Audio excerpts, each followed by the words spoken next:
Am I the meanest? Pawn's drunk. Am I the prettiest? Pawn's drunk. Am I the baddest mofo low down around this town? Pawn's drunk. Well, who am I? Pawn's drunk. Who am I? Pawn's drunk. I can't hear you. Pawn's drunk. AKA Mr. Moo Woo Shot himself. Of Harlem.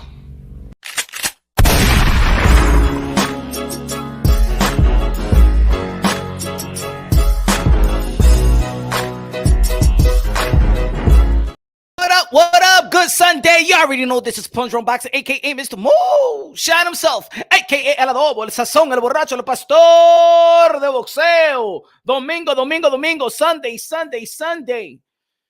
Good scrap yesterday night. Good scrap. Congratulations, Jester. Congratulations, beating Diaz in a good war. Good fight. Jojo Diaz, you know what I'm saying? I believe that. Jester did win by upset. It could have gone either way, though. It was that close of a fight. Of course, we were supposed to have the main event. It was supposed to be Gabe Rosado versus Zurdo Ramirez, a.k.a. Sábado Gigante, a.k.a. Con la Cama con Porce, a.k.a. Goldiflón, a.k.a. Fat Bastard. Zurdo Ramirez, what an embarrassment. Embarrassment. I don't even want to read the apology that he had. How the hell you gonna come in 187 pounds? You ain't even go to the gym. Tú ni fuiste para el gym, mi hermano. Zurdo Ramirez, are you crazy? Un profesional, ese tipo. What's good? 210 Boxing TV in the building. What's good, man? Josh, what's good, Caesar? Hey, yo, 187. I did a video, right? And I ain't go live about it, but damn, I'm going to talk in depth. He ain't get this type of work. Zurdo Ramirez, no, you don't get a pass. You just don't give me a IG apology. What's good with these boxers? Every time they make a mistake or something, they run an IG for an apology. I want to see publicly. I want to see you in the podium and stuff like that and apologize to Gabe Rosado, who worked his ass off, put himself in position, made weight, be professional, had to pay his trainers and his strength and conditioning coach and nutritionist and stuff like that, being away from his kids and daughters. Now, you just ain't gonna give me no IG apology. You ain't gonna give me no IG apology after that. People forget the sacrifices in this game. People forget the sacrifices in this game. You know what I'm saying? It's not only just working out. It's not only just dieting. It's not only putting your body through stress. It's not only going to the gym and sparring, which in sparring, that's where you get the brain damage. That's when you get the beatings. And then you don't see your kids. So Zurdo Ramirez, no, we don't accept your apology that easy. We don't accept the apology that easy. You know? Ladies and gentlemen, you already know, man. Next week, one of the most anticipating fights in the sport of boxing. The primary fight in the super middleweight division outside of the Canelo Alvarez. We got David Benavidez, La Bandera Roja. David Benavidez, a.k.a. the Mexican Monster, the Ecuadorian Monster, the Dominican Monster de lo mío. Yes. David Benavidez versus El Gringo from Tennessee. Caleb Plant, the former IBF super middleweight champion. David Benavidez, the former WBC middleweight champion. You already know that the way that he never lost. LeVar Ball never lost. Only reason why he lost the belt because he like that. And you know what I'm saying? Because, he took a little page out of Zurdo Ramirez and stuff like that back in the days and stuff like that when he came out of, missed weight and he lost the titles twice and still be in a position. The WBC puts you in position. The WBC, you know what I'm saying? They enable a lot of shit in the sport of boxing. They put Jake Paul in the rankings. What else happened? They got Mario Barrios about to fight. They order Mario Barrios to fight Yordenis Ugas. Damn, hey yo, applauso to Mario Barrios' manager. Man, he's doing one hell of a job. You telling me this guy get his ass whooped by Javante Davis, get his ass whooped by Keith from Tom Thurman after 2 years and a half layoff, and then beats I'm sorry, what's his name? Is it Santiago? What's his name? I forgot his name. But great outing out there in San Antonio, and now in position to fight Yordenis Ugas. Bao Santos, you have done one hell of a job with Mario Barrios. Shout out to Mario Barrios, man. Shit, to lose all that and still be in position. Kiefer Tom Thurman came back, just beat Mario Barrios and put himself in position to a mandatory to early true spins. The WBC, man, I'm saying, like, and WBC, you know, with the tranny stuff and stuff, I don't know. I don't know what's going on with the WBC. They say it's the most prestige federation and stuff, but I don't know. I don't know who pocket they in. I don't know who pocket they in, but we got to give applause to Mario Barrios' manager, Bob Santos. Because, damn, he put his fighters in position. He put his fighters in position. Smash like, ladies and gentlemen, smash the like. Smash the light. Eric Gomes in the building. Johnstown. Jason in the building. Apple. Freda Diesel in the building. Cesar, dímelo, mi hermano. Oh, yeah, look. I got David Benavidez beating Caleb Plant, y'all. Yeah, I'm picking David Benavidez, the Mexican monster, La Bandera Roja, a.k.a. the Dominican monster. I got him beating Caleb Plant. But that doesn't mean that David Benavidez has proved prove that he's better than Caleb Plant. You know what I'm saying? Different styles.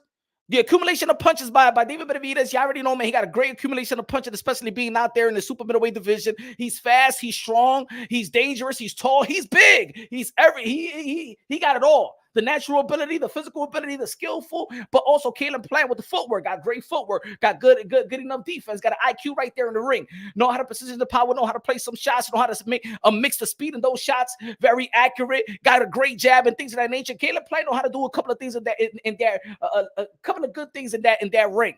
Also, he knocked out Anthony Durrell, which Anthony Durrell is the best opponent in the resume of David Benavidez. So David Benavidez has proved to us that he's way better than Caleb Plant, and that's the reason why you picking David Benavidez to beat Caleb Plant, or because you do not want Caleb Plant to throw that monkey wrench to the one of the most anticipated fight in the sport of boxing, most asked fight in the sport of boxing, David Benavidez versus the 4th Division World Champion, super middleweight undisputed, King Nelo, aka Cartelo, aka Cash Kello, aka Payday, aka get the fuck out of here, man.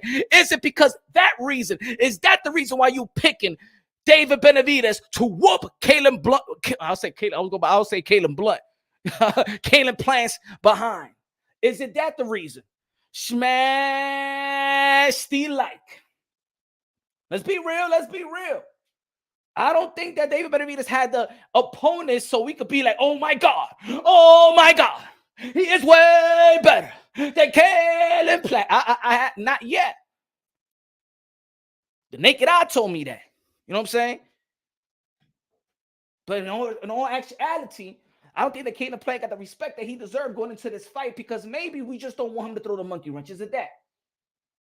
Caleb Blunt. That's tight, right?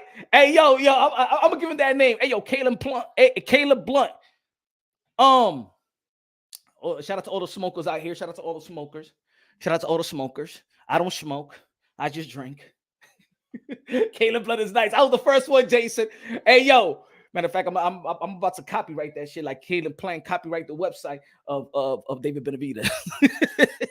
Let me do some little bit of copyright on my own. Caleb Blunt. You know what I'm saying? And he's blunt about his shit. Ain't nobody got Canelo Alvarez out his character that Caleb Plant. Nobody got him out of character. You call my mother motherfucker? Huh? You talking about my mother? Don't nobody, yo. Remember, Caleb Plant turned Canelo Alvarez to Cartelo. Huh?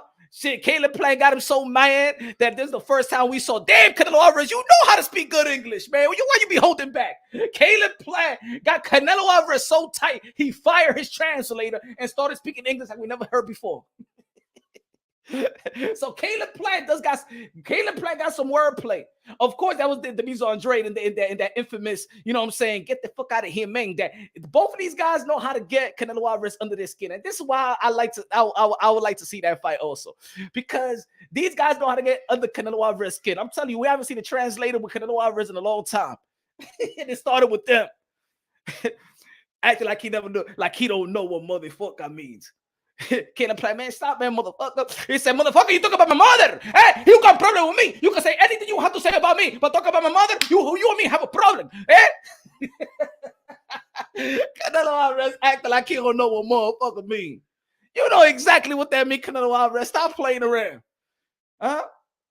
He called motherfucker to the mise en scène, but when it came to Caleb Plant, he don't know what the fuck motherfucker mean. ¿Ah? Dime, Canelo abre, deja la pendejada, no sea así. Anyway, look, there's certain fights in the sport of boxing where we as fans, we gotta be real. Let's be real. Let's be real. We overlook some opponents because we want to see what's in the future. We want to see the future fight. We want to see the fights that we've been talking about. You know what I'm saying? And I think that while I'm listening and I'm reading for whether it's Twitter, whether it's YouTube, whether it's anything, when people talk about this fight, it's like they're really not giving Caleb Plant a chance. Even that he actually knocked out Anthony Durrell, the best opponent for David Benavidez. Nobody's really giving Caleb Plant the real chance. They're saying, no, David Benavidez is the Mexican monster. He's going to beat him. He's going to beat him. It's just too fast, too strong. And then I want to see Canelo Alvarez versus David Benavidez. Everything is attached to Canelo Alvarez. And I think both of these guys can't even overlook each other. Especially David Benavidez cannot overlook Caleb Plant. David Benavidez had to dial in, and I know that David Benavidez is working hard. Shout out to his father, David Benavidez Sr. Jose Benavidez Sr. said he's working hard, and this is all he's dialed in. He's dialed in Caleb Plant, dialed in Caleb Plant. Some of the people feel like he was kind of emotional during the press conference, but he's dialed on Caleb Plant. He got to be dialed on Caleb Plant. But the fans are overlooking. I just hear a little bit. I think the fans are overlooking the skill set and the possibility that Caleb Plant outboxes David Benavidez. It's just like, look, let's keep it real. Let's keep it real. When we saw Anthony Joshua versus Andy Ruiz, most of the people felt that Anthony Joshua was going to just whitewash this guy. Oh, he's going to knock him out of the third, fourth, fifth round. Let's be honest, because our mind was on Anthony Joshua versus Deontay Wilder. Am I right or wrong? Our minds didn't care about what that Andy Ruiz was an Olympian. They didn't care that probably he actually did beat Parker, and they give it a Parker. In my opinion, when I saw that fight, I thought that Andy Ruiz probably came out with the win. You know what I'm saying? Top rank dropped him. He went to the PBC 5 weeks notice, a 4-week notice, then go fight Anthony Joshua because Gerald Miller, aka the PED user, steroid user, and everything in the book, and he's still fighting, got a license. I don't know about that, man. Dirty motherfucker. But a lot of people wouldn't even give Andy Ruiz a chance. Not even, let's be honest, not even honest. Let's be honest. Not even the Mexican people was giving him the chance. It was out here in New York City, Madison Square Garden. So nobody was giving Andy Ruiz a chance. Now, after when he beat Anthony Joshua, then everybody came out. Oh, my goodness. Hey, es un mexicanos. Es el campeón de nosotros. Andy Ruiz. Pero de verdad, ustedes no estaban con Andy Ruiz en New York City. No sean así, paloma ustedes. No hablen mentira. Then Snicker bars trying to come out, Twix and all the fat, greasy food endorsements try to come for Andy Ruiz and stuff like that. Hey, Gordo, how you doing? Yes, I knew you was going to be here. I said, get the fuck out of here. Nobody thought that Andy Ruiz was going to be Anthony Joshua. But we didn't care to even analyze the fight because our mind was on Anthony Joshua, Deontay Wilder. Let's be honest. We didn't want Tyson Fury to be Deontay Wilder the first time or the second time because our mind was on Anthony Joshua, Deontay Wilder. Somebody had to throw the monkey wrench. We really didn't want Tony Harrison to beat Jermell Charlo because we was thinking about Jermell Charlo and Jarrett Hurd at the time. Let's be real. Let's be honest. Ain't nobody was thinking about Jason Rosario versus J-Rock. Because we were just thinking about maybe J-Rock versus Jermell Charlo. Forget about Jason Rosario. I don't even know who that is. Ese Dominicano. No. What's good? Right up the storm. What's good, brother? Are we overlooking? Are we making real analysis, fair analysis? I'm not saying that you can't pick David Benavidez. I'm not saying you can't pick Caleb Plant. What I'm saying, but are we making fair analysis on these things? Let's not forget Gervonta Davis versus Pitbull Cruz. Oh, man, he going to get knocked out in the third round. He going to get knocked out in the third round. The one that put up a great fight versus Gervonta Davis was Isaac Cruz. People have it a draw. People thought that Gervonta Davis actually won. But I'm just saying that he put up a great fight, the type of fight that nobody had a clue that Pitbull Cruz was going to put up a great fight like that. Ain't nobody thought that George Kambosos was going to put up a great fight versus Teofimo Lopez. Because we was overlooking Tio versus Haney, Tio versus Gervonta Davis, Tio versus Ryan. Forget about George Kambosos. This is just a waste of time, right? Are we making the proper, are we really studying the sport of boxing? Are we just going by that? We just being crazy and stuff like that? We going by emotion. We picking emotionally. It seems like a lot of people, we pick it emotionally, and I'm guilty of that as well. I'm guilty of that as well. I'm human. It's certain fights that I want to see that I might be overlooking. Certain fights I just want to see. And I don't want nothing to mess up the fight that I want to see. So I'm picking this one to beat this one because ain't no way this one is going to beat this one because I want to see this one versus this one. Smash the like button, ladies and gentlemen. Man, where we at right now with the like with the like button? Where we at? Happy Sunday, happy Sunday. We got 18, goddamn 18 likes. What the hell is happening over here? Huh? Y'all know how to use that smartphone. Y'all better smash that like. What the hell y'all think y'all is? It's Sunday. El pastor está predicando ahora mismo, mi hermano, mi hermana. La ofrenda está ahí mismo, no sé en chipi aquí, este weekend. I didn't know Andy would beat AJ. Shout out to Ride of the Storm. Shout out to Low Nose Boxing. Shout out to Cesar, the chief in the building. What's good, man? Alexi. Yeah. Though nobody thought that Jester was going to be JoJo yesterday. Huh? Don't nobody thought that Daniel Jacobs was going to lose to what's his name again? That he's going to be fighting Canelo. John Ryder. Nobody thought that because we overlooking. We overlooking. You know that. Don't nobody thought that. Are we emotionally picking who's going to be who because we do not want to see. We don't want to see Caleb Plant and Canelo Alvarez again. Do you want to see that fight again? Do you want to see that fight again? Even though that Caleb Plant was a champion, you lost one time.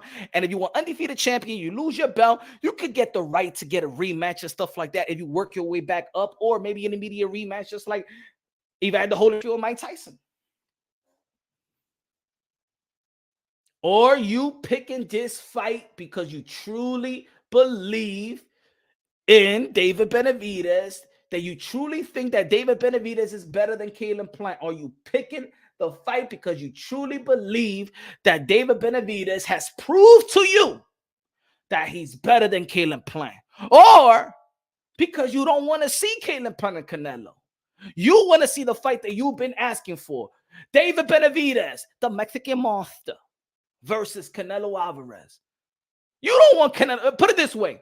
Look at Canelo Alvarez going to be fighting John Ryder. John Ryder, they called it a tune-up. Some people say, but he's worth the position. He earned the right. But do you even think that a John Ryder could beat Canelo Alvarez? You didn't want to think that. You won't even analyze John Ryder. Let's be honest. You don't give a damn that Canelo Alvarez is fighting John Ryder because you don't believe in John Ryder. Nothing. You don't believe in that guy. How about we put up a great fight? How about see John Ryder le gana Canelo Alvarez? Huh? Did you really do your study on it? Or y'all be like, John Ryder, que ese tipo un pelagato.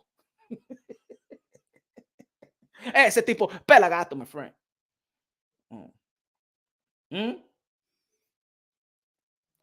Yeah, man, Zurdo Ramirez. Hey, Zurdo Ramirez, ese tipo un pelagato de verdad.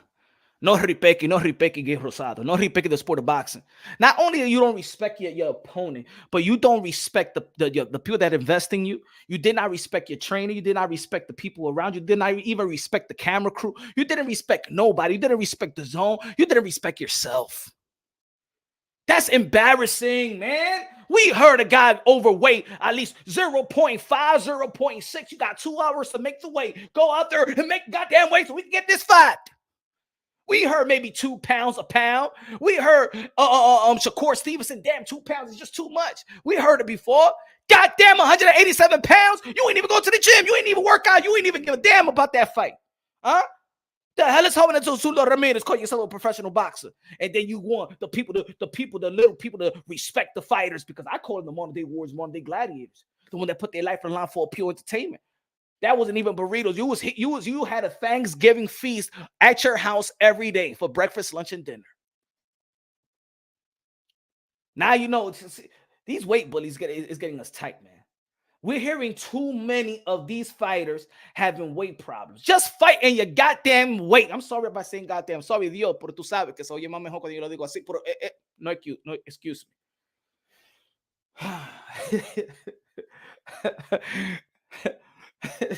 Smash the likey like. Oh, did David Benavidez prove to you? Let's be honest. Let's be honest. Did David Benavidez prove to you that he's way better than Caleb Plant for you to pick him to be Caleb Plant? But I was saying before I said that, good looking out, man, on Fire TV in the building. What's good, man? #1 Packers game in the building. What's good, man? Suda Ramirez, something has to be done with this. Because can you imagine if it's you work your ass off, bro? You got this event. You put your daughter, because I know that Gabe Rosado got a daughter, so I know he didn't spend time with his daughter. You put your kids to a side. You not only that you diet, not only that you need to work out and beat your body up, not only that you spar, and these sparring partners is dangling your damn head and stuff like that, beating your damn head, pause, but also you refrain from having sex, pegándole a punani. I don't have no punani for 2 to 3 months, Ni me puede decir, ni Gabe Rosado se puede hacer la paja because he needs to prepare for that. So you refrain everything. Your kids, your wife, the food that you want to eat, the time. You know what I'm saying? Got to be strict. No Veggie juice. Nothing. Somebody got to pay for that. Soon then you got to pay for that. You got to buy me a ticket to get to go to one of those so I could have a bunch of orgies and stuff like that. You got to pay my trainer. You got to pay this. That's what need to happen. That these fighters need to pay the trainers, the time, the day, the nutritionist, half my purse and my orgy, because you know they need the sex and stuff like that. So Ramirez, don't give me the little IG apology, the Instagram apology. Esa vaina, ¿qué es eso? I don't even know you wrote it to. I want to see public apologies, public apologies. Come on, man. Like I wanted to see that say even with David Benavidez, when that shit happened to him, I wanted to see a public apology of David Benavidez. My fault, y'all. I'm sorry, guys, because I just had a little bit of fun, man. I thought I was Rick James. I was snorting, man, cocaine. I'm never gonna do it again. All right. I'm trying my best. I'm never gonna do it again. And the next time, I just came overweight. You know what I'm saying? Y'all know that I was on rehab because of the coke. And then I tried the second time and stuff like that, and I was overweight. You know what I'm saying? I was skinny back then. I was doing coke and stuff like that. Then I gained weight because I went to rehab and stuff like that. And I couldn't. It was a mismanaging of my weight. This is the second time. But right now, I'm good. I'm in shape. I'm in a good diet. I don't do no drugs. And boom, and David Benavidez is good. Excuse me. And then people out here mad at me because I did a video last night because I said that JoJo Diaz losing the Jester, and I said, damn, Devin Haney's wins are not aging well. And here comes the Punch Drunk Boxing hate. Oh, you hate on Devin Haney, Punch. Oh, you hate on Devin Haney. Oh my God. Cállate la maldita boca. We do this to every fighter. Because I said that JoJo Diaz lost, you know what I'm saying, to Jester. And then I said Devin Haney's wins is not aging well. Oh, Punch. Isn't why y'all mad? Damn. Did I say that Devin Haney is trash? I never said that. Did I say that he was no good? I never said that. Did I say that he's not a great talent? I never said that. I just said that JoJo Diaz losing to Jester, you know what I'm saying? Devin Haney's wins are not aging well. Shit, why are you mad at me? Why you mad? Golly, I can't say nothing. Shit, I can't say nothing to these people. You hate. Why everything sound like, why if I don't agree or I say something different than what you believe or I have a different perspective, a different opinion, why does that amount to hate? Why does that amount to hate? And then you know what I notice about this community? And it's funny. This how I know so many people hate Canelo Alvarez for no. They bring Canelo Alvarez for everything. If Oscar Valdez get popped dirty with the T and shit like that, they'd be like, Canelo Alvarez. I mean, he was training with Canelo Alvarez at Eddie Reynoso's gym. And we talked about Gervonta Tank Davis right? If he's a pay-per-view star, well, Canelo Alvarez. And we talk, look, and I bring up the Devin Haney and Jojo Diaz. They said, but what about Canelo Alvarez? Does his resume age well? Why everything got to go right back to Canelo Alvarez? Like, is everything in Canelo Alvarez fault around here? Is everything Canelo Alvarez fault? I could be in different subjects of anybody else and somebody, they don't like it, they'll bring Canelo. Well, what about Canelo Alvarez? Why don't you say that about Canelo Alvarez, Punch? I'm talking about goddamn Devin Haney and Jojo Diaz, and you want to bring Canelo Alvarez to way different type of divisions and shit like that. Why y'all bringing Canelo Alvarez? I ain't say shit. Huh? When was the last time so I could clarify the video that I did yesterday, because these people still getting mad. All right, look, did Jojo Diaz beat anybody after Devin Haney fight? What has he done after the Devin Haney fight? What has Jorge Linares done after the Devin Haney fight? Huh? What has Santiago done after the Devin Haney fight? What has Gamboa done after the Devin Haney fight? So when I say that Devin Haney's wins is not aging well, people getting mad. It's right. It's the proof is in the goddamn pudding. Shit. Don't get mad. And I'm going to say it again. If Devin Haney's wins have aged well, what has Jojo Diaz done after Devin Haney's win versus Jojo Diaz? What has Jorge Linares done after the win with Jojo Diaz? I mean, after the win with after the losing to Jorge Linares, what has he done? What has Santiago done? What has Gamboa done? That's all out there. And esta gente de verdad, esta gente siempre está quillado conmigo. Yo no puedo decir nada. ¿Ah? I don't have to say nothing. They call me hater all the time. Hater, no, hater is you. Hater is you. You just don't like it. People need to say the truth. Let's say, just say like, man, you know what, Punch, you do got a point. I just don't like when you say it. Why you got to bring it to the table? Why you got to bring that to the table? That's what it is. I could bring something up. They just don't want me to say it. They just don't want me to say it, but they think but they just don't want me to say it. Why you don't want me to say it? Got to keep in mind, Devin might have took a lot from them fighters. You know he did.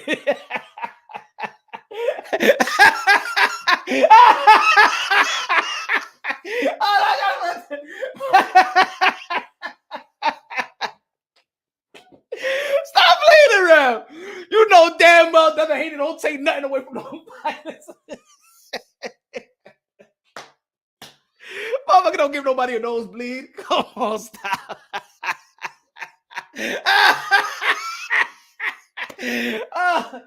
Oh, Lord. Oh, that was a good one. That was a good one.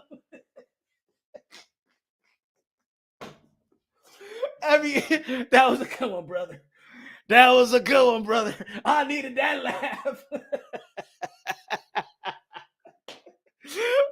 So he said, keep him out. Devin might have took from them fighters. Took what? Took what? Man, barely give motherfuckers nosebleeds out here. That motherfuckers be straight to the club after the fight. They forgot they was in the fight. I thought we just played pity pat.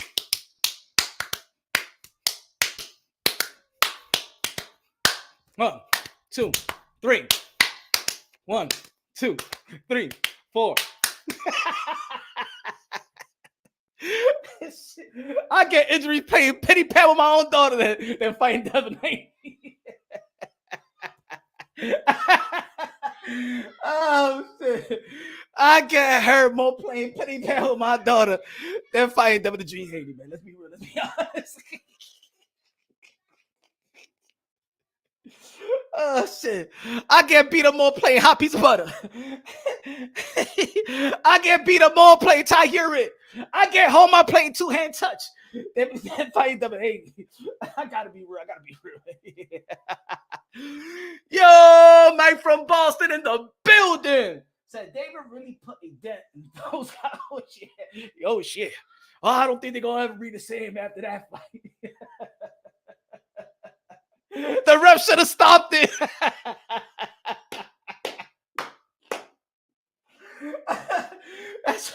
That's what people be like. Hey, yo, the fight with Devin Haney and George Kambosos, man, that shit was like one-sided, man. He was outboxing the shit. If he was outboxing, I never saw the ref planning to step in and stop the fight.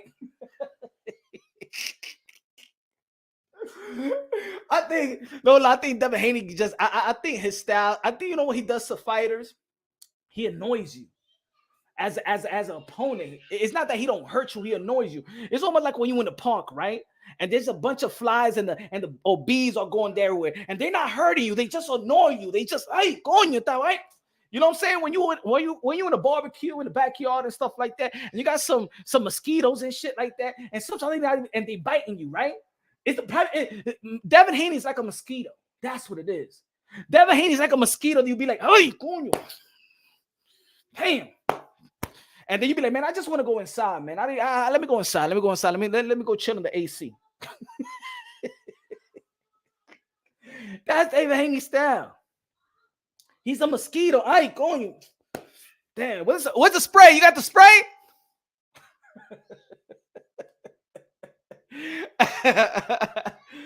Oh man, people getting tight because the truth. All I said was that Devin Haney's wins are not aging well. Where did I say that I was wrong? I mean, where am I wrong? Am I wrong, y'all? Devin Haney's win are not aging well. I'm gonna give you an example of aging well. Canelo Alvarez losing to Floyd Mayweather, and look how Canelo Alvarez turned out. For Floyd Mayweather, that win aged well. Let me give you another example. Let's give another example. Anybody give me another example right here? What wins age well and what wins don't age well, right? I'm gonna give okay for Caleb Plant. Look, we're talking about Caleb Plant and David Benavidez, right? For Caleb Plant beating Caleb Plant beating, and it could go either way. A loss and a win could go either way. Look, Caleb Plant beat Anthony Dirrell. Anthony Dirrell is the best opponent in the resume of David Benavidez. This one makes this fight more intriguing. So for David Benavidez, it could age well. We got to see after the fight, right? Let me see another. Let's give a better example. Which let me see. T.O. beating Lomachenko.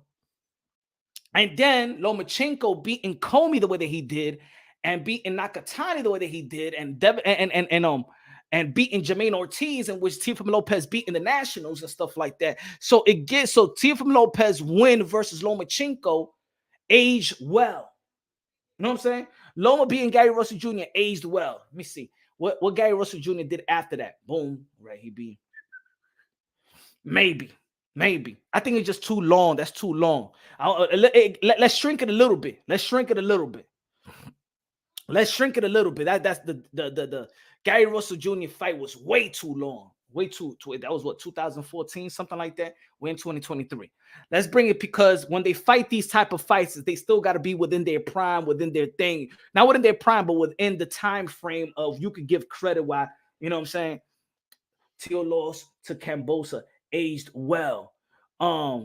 That's a good point. Aged well because people think highly of Devin Haney. So Devin Haney beating George Cambosa, then it could prepare. Oh shit! So now, Devin Haney, why is he gonna look with Tio and stuff like that? Now let's say if Devin Haney loses to Loma, then that win still aged well.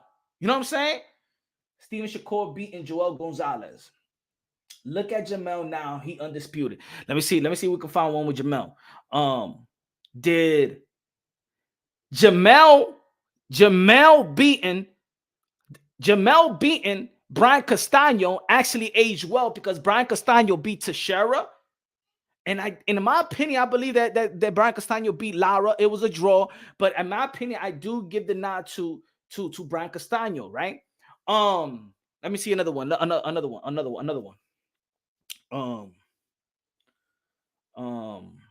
Even when they be like, oh, this person never been knocked out, right? Let's say like Joe Joyce knocking out Parker. Does it age well because Parker never been stopped, never been knocked out? You feel me? So it does age well. What I'm saying is, with Devin Haney's win over JoJo, he lost to Cepeda, right? JoJo Diaz lost to Cepeda. He lost to Jester. Did it age well? No. You got Linares got knocked out, lost several fights. After the Devin Haney fight, it didn't age well. Santiago retired. I don't even know where he is. I don't know if he's selling pastelito somewhere in Dominican Republic. Gamboa never won a fight. Look what Pitbull Cruz did to Gamboa. You know what? Gervonta Tank Davis, his wins has aged well. A lot of people have critiqued Gervonta Tank Davis, but if you think about it, his wins have aged well. Look, he beat Mario Barrios. Keith Thurman didn't knock out Mario Barrios. So that aged well, if you really think about it. Pedraza, but Pedraza only had a draw with Richard Comey. Lomachenko beat the crap out of Richard Comey. Did his win age well? Think about it. See, that's what I mean. That's the definition of age well, right? That's the definition of age well. Who else? But yeah, people can't be mad. Now, let's say if Jojo Diaz would have beaten Cepeda, or let's say if Jojo Diaz beats Ryan Garcia, does it age well for Devin Haney? Hell yeah. You know what I'm saying? It aged well, just like Devin Haney, the win versus, but it got to be after. It got to be after. It got to be after. That makes Tank win soft. Pedraza getting knocked out every fight. I'm just giving an example. Y'all can give an example also. Y'all can give examples. But anyway, Devin Haney versus Lomachenko is going to be a great fight. A great fight. Why is Devin Haney going to be fighting Lomachenko on May 20th? Or why did he move up? Why? You know why I'm going to tell you the truth? You want me to tell you the truth? Whether your people are going to hate it or not? You know why Devin Haney is fighting Lomachenko? It's because even being undisputed, people are not giving him the top dog status. That's the reason why Devin Benavidez needs to fight Lomachenko, because it needs to further justify not only his undisputed, but you being the top dog. Because I don't care what y'all saying. It's unfortunate. What I'm saying, I don't like it. I don't like me saying this. I don't like the feeling of this. Because at the end of the day, I'm a hardcore boxing fan. But put it this way. There is no fighter, and maybe prove me wrong or educate me. I never seen a fighter in a respective division that's the undisputed, and you're not the top fight in that division. You're not the guy. You're not bringing the most people. You're not the biggest and most lucrative fight in that respective division, and you're undisputed. Why you are not? Why is it Ryan Garcia, Gervonta Tank Davis, one of the biggest fight in the sport of boxing and the biggest fight in that division? Why? Huh? Is Devin Haney and Lomachenko going to make more? Is Devin Haney and Devin Haney going to be fighting Lomachenko, a guy that's highly known, highly respected, two guys accomplishable in the lightweight division. Two of one of the most accomplished guys in the lightweight division. They know them in the sport of boxing. They know them worldwide. Devin Haney got good social media following. Lomachenko got a whole country behind him. Why is that not the biggest fight? And Ryan Garcia and Gervonta Tank Davis is, and Devin Haney is the undisputed. How is not?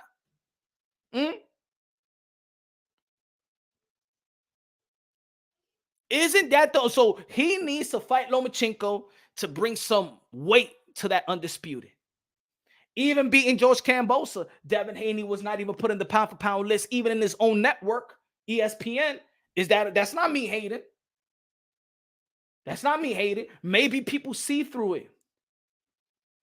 Actually, Punch, Tank Davis and his fans didn't honor Josh Taylor as the top guy at the division worthier. He said he has nothing for him. Well, look, Jay Prince, at the end of the day, Josh Taylor, and Jose Ramirez is was a really pandemic fight. Remember, it was a pandemic fight. We couldn't actually gauge, you know what I'm saying, with people in the stadium or something like that, because it was a pandemic fight. And yeah, they said that Josh Taylor bring nothing to the table. That's what they say. Haney, Tank is just as Haney, and Tank is just as big. When it comes to social media platform, you know what I'm saying? It's almost like saying, okay, I give y'all one fight that was probably bigger. Matter of fact, I got one fight. Where you're undisputed, and that's not the biggest fight in the division. Well, I'm not going to say it because that was a catchweight. I was going to say Amir Khan versus Kell Brook, but that was a catchweight in 149. I would have said that was 154. That was a bigger fight. a bigger fight. I'm not going to say worldwide, but a bigger fight in that country, more lucrative than Jamel Charlo versus Brian Castano. But that was a catch weight, and that was what 149. So not necessarily 154. That's probably a welterweight. Still a welterweight, in my opinion. Haney has fake followers. What I mean in casual in every country, no Tank and Ryan. What's good, Orlando? What's good? What's good? Everybody smash the like button. Where we at? Where we at with the like button? Where we at with the like button? 37. Come on, smash the like. Come on. Smash the like button on your way in, man. That's like knocking on the door. Come on, y'all. Let's bring this up. So David Benavidez. I believe that David Benavidez got more of a punching output than Caleb Plant. But what does punching output does? You're subjected to get tagged more. You're subjected to be open. You know what I'm saying? Caleb Plant, I believe, is a smart fighter. I believe he's a smart boxer.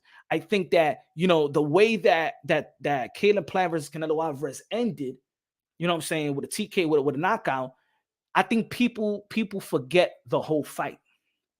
If you really think about it, Caleb Plant actually did pretty good. He actually did pretty good. And I think what failed him is that he, rather than winning, he was trying to clarify with Canelo Alvarez, if I am on your level. I think after that 9th round, when he was talking to Canelo Alvarez, I think that he was just content to having clarity from Canelo Alvarez. Oh, yo, am I good? I am good. Yes, I am. I fight good. Yeah, I fight good. That's it. That's like a win to me. That's it. I got your respect. That's all I needed in life. And boom, Canelo Alvarez says, look at these guys. I beat the fuck out of you. Think you're on my level? Oh, he thinking my head. Canelo Alvarez went back to the corner, and Eddie Reynoso said, ¿Y qué te estaba diciendo? No, di que si está peleando bien, y si my level. He think he's my level. He think he's my level. Mira, ponme la vaselina. Ponme la vaselina. Oh, he think he's my level. Okay, this motherfucker. Okay. Eddie Reynoso said, hey, remember, he called your mother motherfucker. Oh, sí, es verdad. Le dijo a mi mamá que es motherfucker. All right, baby. And boom, Canelo Alvarez came through. But I think that weakened Caleb Plant. But if you look at the whole fight again, you study the whole fight, Caleb Plant did pretty good. This good in which a Bivol could have taken away, could have taken some of the things that were successful with Caleb Plant. As well, he could have taken some of it. David Benavidez is an offensive juggernaut. David Benavidez is a monster. He is a monster. David Benavidez throws some punches that people don't see normally from that type of height. The combination, man, you could count like we've seen it before. He'll throw like a 20+ punch combination and stuff like that. Doesn't get no tie. He ain't a fat boy. NE boxing in the building. You on my level? You are not at my level. You are not at my level.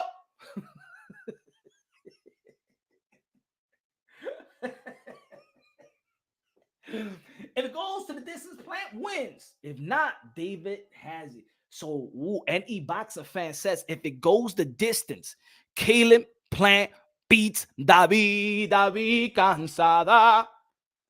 David. I'm not talking about David from la Biblia, but David Benavidez. NE boxing fan said if he goes the distance, Plant wins. If not, David has it. So that means you only think that David could stop Caleb Plant. You don't think that he could outbox him. You don't think he could outbox him. So I remember when I told the people. I remember about that outbox. People thought that, oh no, Teofimo Lopez only had a puncher's chance to beat Lomachenko. And I said, no, he's going to outbox him. Does David Benavidez got the quality to outbox Caleb Plant? A lot of people say that, David Benavidez is a slick, Caleb Plant is a slick fighter.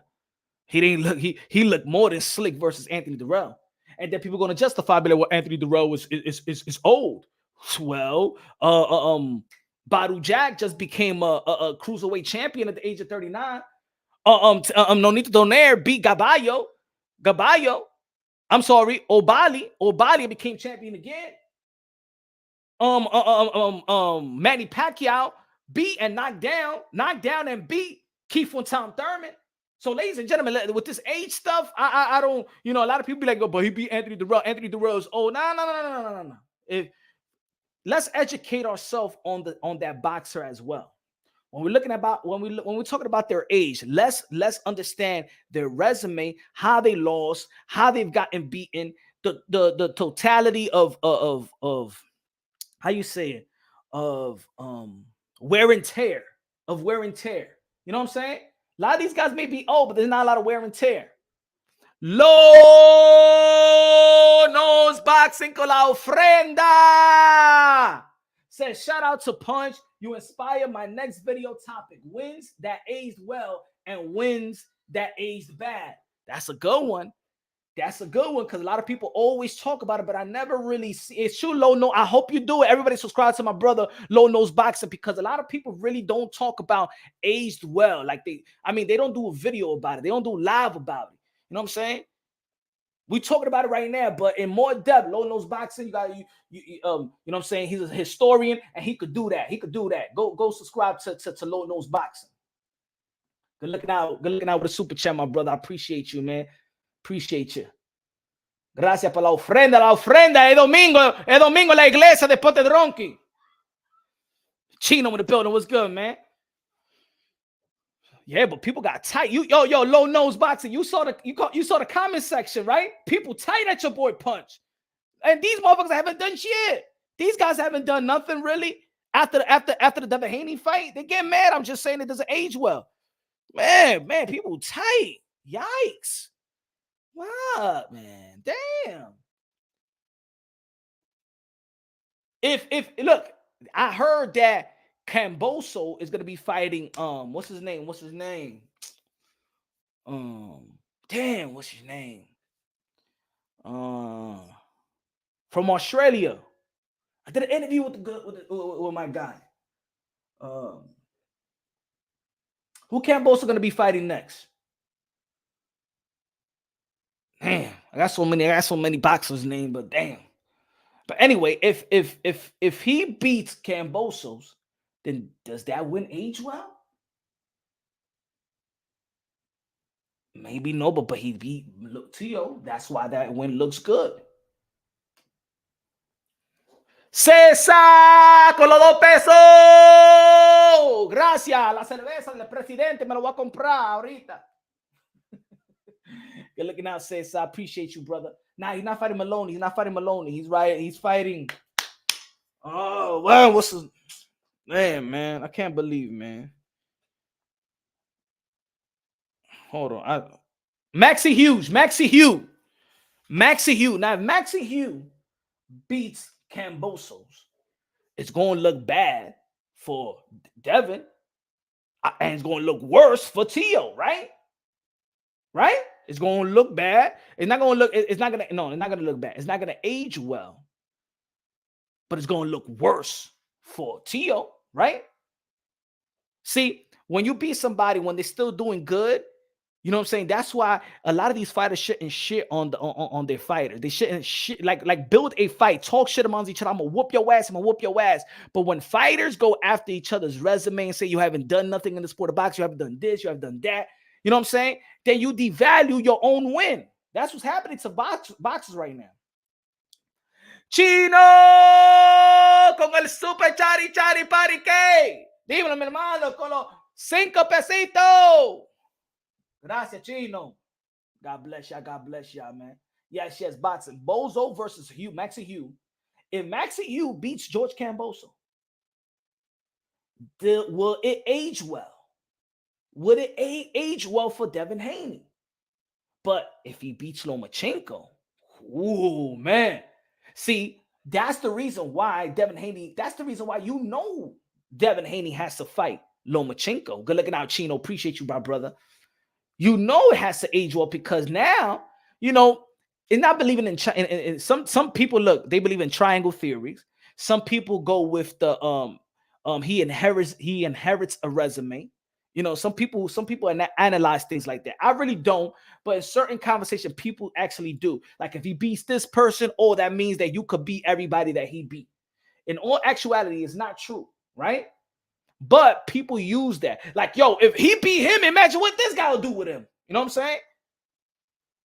We didn't think, let's be honest. we didn't think that Caleb Plant was going to knock out Anthony Dirrell. Nobody, I never heard the analysis, the analogy, or a breakdown of Caleb Plant knocking out Anthony Dirrell the way that he did. Plus the shuffle. Put him in the dirt. Has anybody, be real with me. Did anybody think that Caleb Plant would do to Anthony Dirrell the way that he did him? Pause. Nah. See, that's the beauty in the sport of boxing. That we may come with breakdowns and analysis and stuff like that, but we really don't know. And that's why we watch. Because we really don't know. We could go for weeks, days, months, and talking about a fight and be like, oh man, it's gonna be easy. It's gonna be easy. Most of the time, every time we say it's gonna be easy, it's not even easy. We thought that Pitbull Cruz was gonna be easy with Gervonta Davis. We thought that Andy Ruiz was gonna be easy for Anthony Joshua. We thought that let's put it like this. Tyson Fury versus Otto Wallin was not an easy fight. I'm going to tell you like this. Tyson Fury got a break because if they would have stopped that fight early, if they would have stopped it because of the cuts, Wallin probably would have won the fight. Wallin probably would have won the fight because of the cuts. They had to let that blood run. Let that blood run. Even Bob Arum, don't stop the fight. Don't stop the fight. Damn it, I'm about to catch a heart attack if you ever. Don't even think about stopping the fight. God damn my money. Frank, tell him not to stop the fight. Bobby Arum. No, don't stop the fight. They're thinking about stopping Frank. What are we going to do? What the hell are we going to do? Tell him not to stop the fight, damn it. I'll put everything. How much they want? 20,000. Just give it to him. Send it. Cash app it right now. Zelly the shit. Give it to all the judges.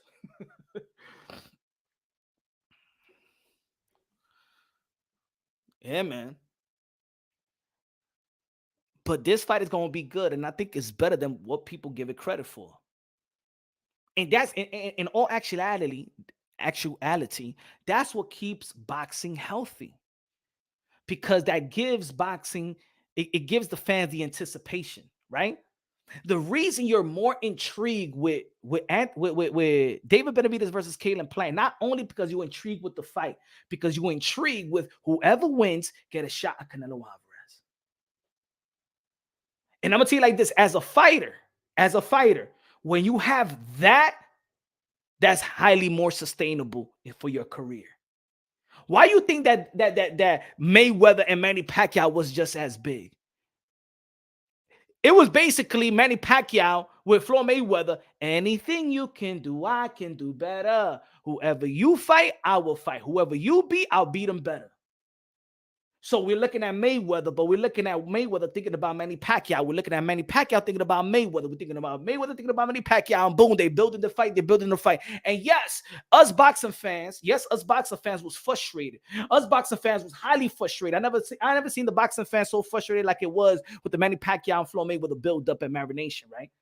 But then when the fight was made, Mayweather took care of his part. Pacquiao took care of his part. And damn it, it was the biggest fight in the sport of boxing, lucrative-wise. Entertainment-wise, was one of the worst, biggest fight ever, in my opinion. But they build it. So now, I'm going to say this. And the people might get mad, but I'm predicting this. I'm predicting that whether David Benavidez beats Caleb Plant, David Benavidez versus Canelo would not be next. It will not be in September. I'm looking at the business of boxing, and there's the part that people don't like to look at the business of boxing. David Benavidez got signed for how many fights? His new contract reportedly, he signed a 3-fight deal. 3-fight deal. You think in the second fight he's going to get Canelo Alvarez, or you think in his third fight he's going to get Canelo Alvarez? Because let me tell you this about the sport of boxing. In these type of contracts, if you lose, the management and the promotional company could void the contract. They could drop you if you lose. In contracts, if you lose, no matter if you have a fight, it's almost like football. It's not a guarantee. It's not guaranteed 3 fights. But if you lose, these guys could drop you. Now, if you're a businessman, would you pick the Canelo fight next? Or that would be the third fight, the last fight in your contract? The reason why I say that David Benavidez and Canelo Alvarez is not going to be happening next is because the contract of David Benavidez.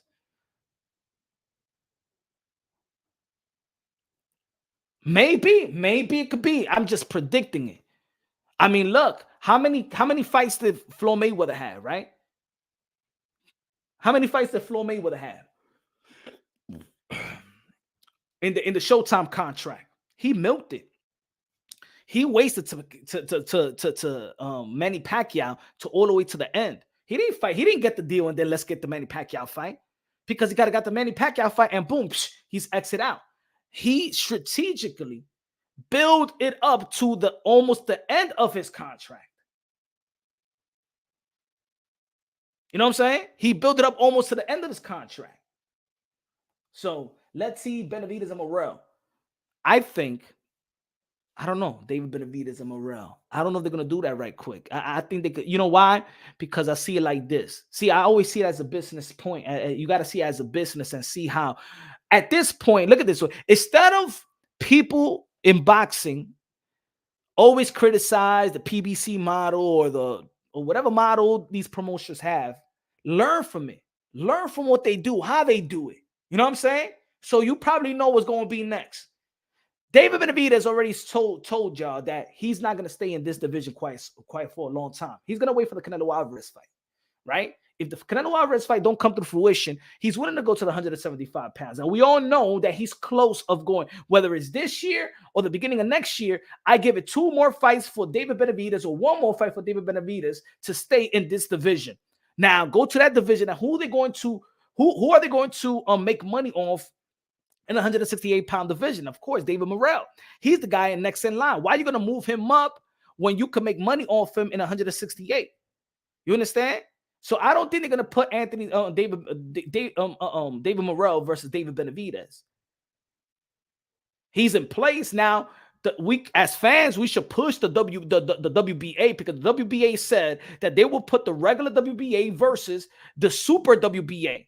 So why doesn't a WBA keep their word and do what you say you was going to do and put the regular to fight the super so you can exit a belt? So it could be only 1 belt for the WBA. They know exactly which division they like to do that work. Benavidez jab will start the opening about the 7th.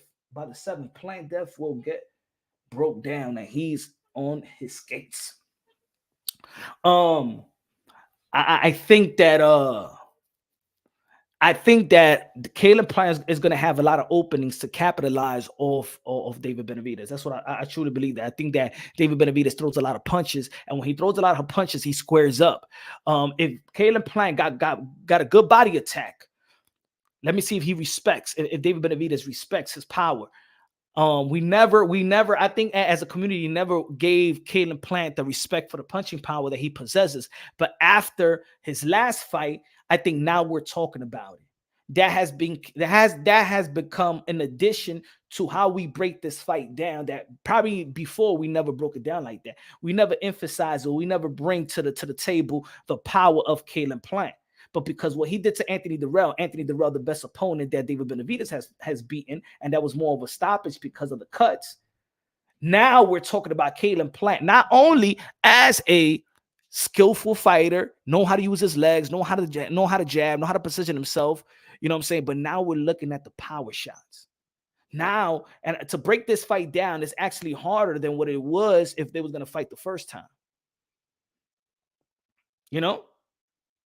This what makes this fight more interesting. If Caleb Plant would have fought David Benavidez right after the Canelo Alvarez fight, then people would be like, "Oh yeah, man, David Benavidez is going to wreck this dude."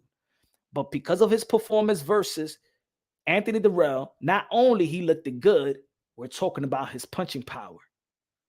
That's something now that David Benavidez can avoid, and us fans can't avoid that as well.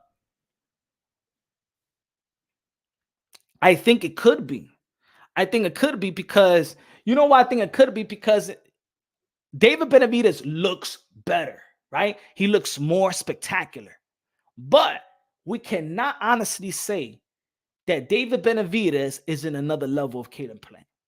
That's what I'm saying. I got David Benavidez beating Caleb Plant, but I can't break it down like David Benavidez is in a whole nother level. He's not in another level. He hasn't proven to none of us that he's in another level than Caleb Plant. You know what I'm saying?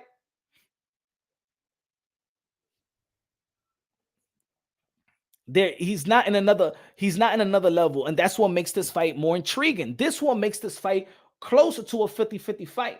But I'm also saying that people may not just be analyzing this fight and breaking down this fight because we believe that David Benavidez is better. It's because we as fans got our eyes set on the Mexican monster fighting Canelo Alvarez. HLD in the building. What's good, HLD? De lo mío, mi hermano. Boricua in the building. The fans win after the fight. Exactly, Latin Assassin. The fans win after this fight. Hell yeah. And there's a lot of fights where the fans are winning. Nobody could be mad at boxing. It's like I said, every time, and I'm going to be mentioning every time I go live, I'm going to be mentioning these fights because, of course, I want these fights to be viewed by us, be respected, and you know what I'm saying? We want to buy these fights. We got David Benavidez versus Caleb Plant. We got Shakur Stevenson back in the ring in Newark, New Jersey. You know what I'm saying? We got Keyshawn Davis going back and forth with Earl Spence. Earl Spence is saying that he put Frank Martin versus Keyshawn Davis. Keyshawn Davis be like, what? Man, I'll take that work anytime. Earl Spence says that Top Rank has these pups. While he's really talking about Keyshawn Davis. He got a pup. He got a pup on the bottle, basically. You know what I'm saying? And I think that actually Frank Martin is the one that been babysat. Not Keyshawn Davis. Keyshawn Davis got seven wins, and all his opponents are had winning records. I mean, yeah, Frank Martin is the pup, in my opinion. You know what I'm saying? Jackson Martinez, nine days weigh in. I mean, 9 days notice.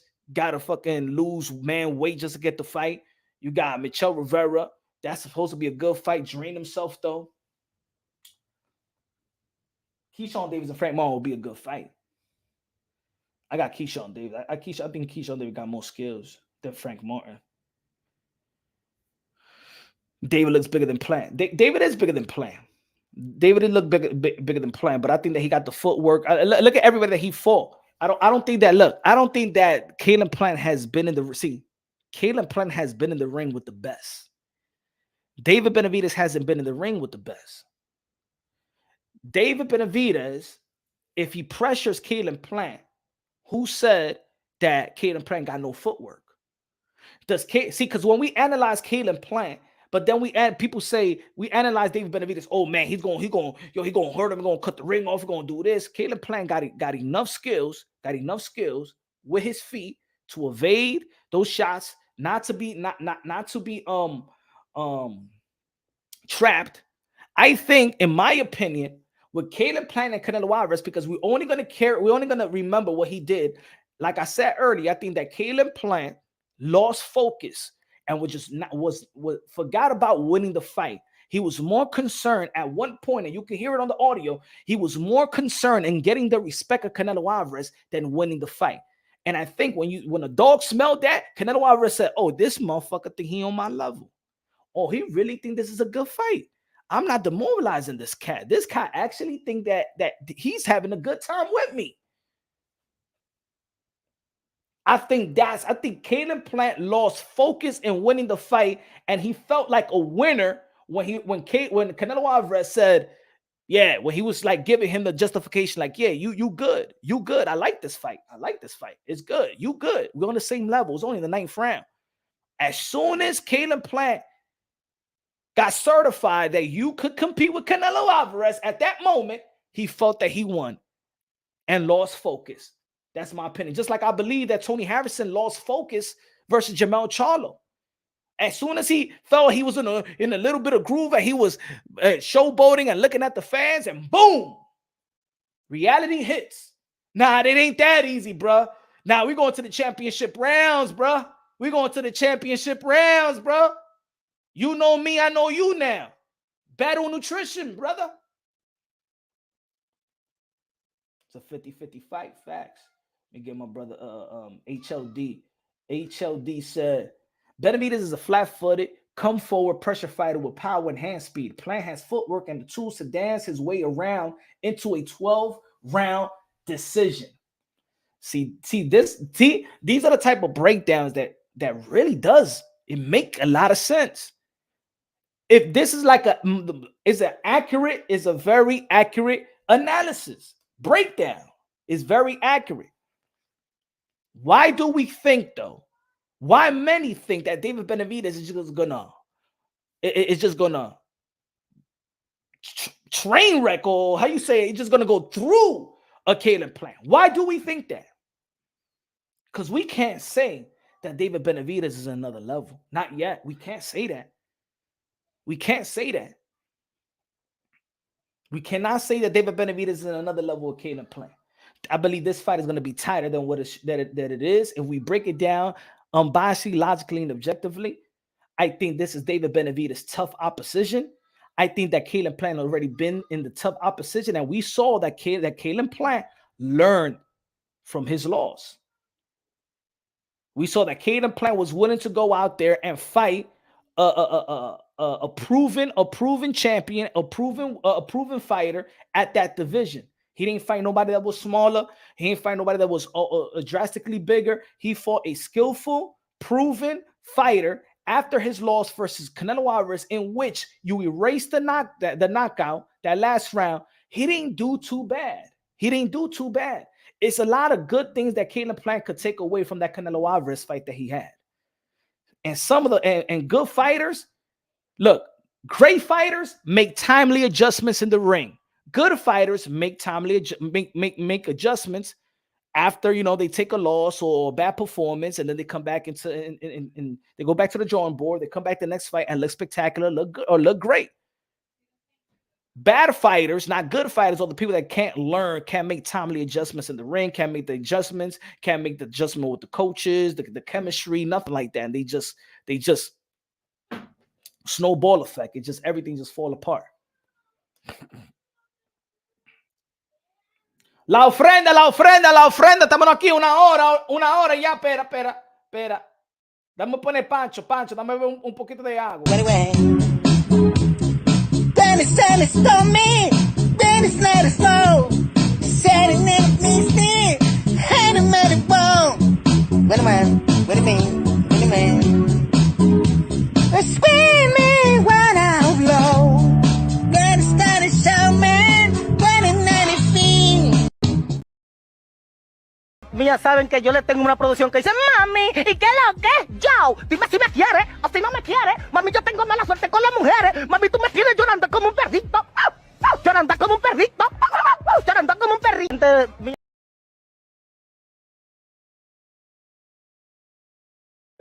Who's going to be crying like a perrito after the fight with Caleb Plant and David Benavidez? Chris Colbert back in the ring. Chris Colbert got back in the ring. Got a lot of things to prove after the Hector Luis Garcia fight. His stock dropped. His stock did drop, man. Don't know if he was taking boxing serious. Don't know. But we got great fights coming up. Of course, the other big fight that we're talking about. Well, Anthony Joshua going to be back in the ring versus Martin. Anthony Joshua going to be back in the ring. Let's see how him working out with Derrick James is going to do.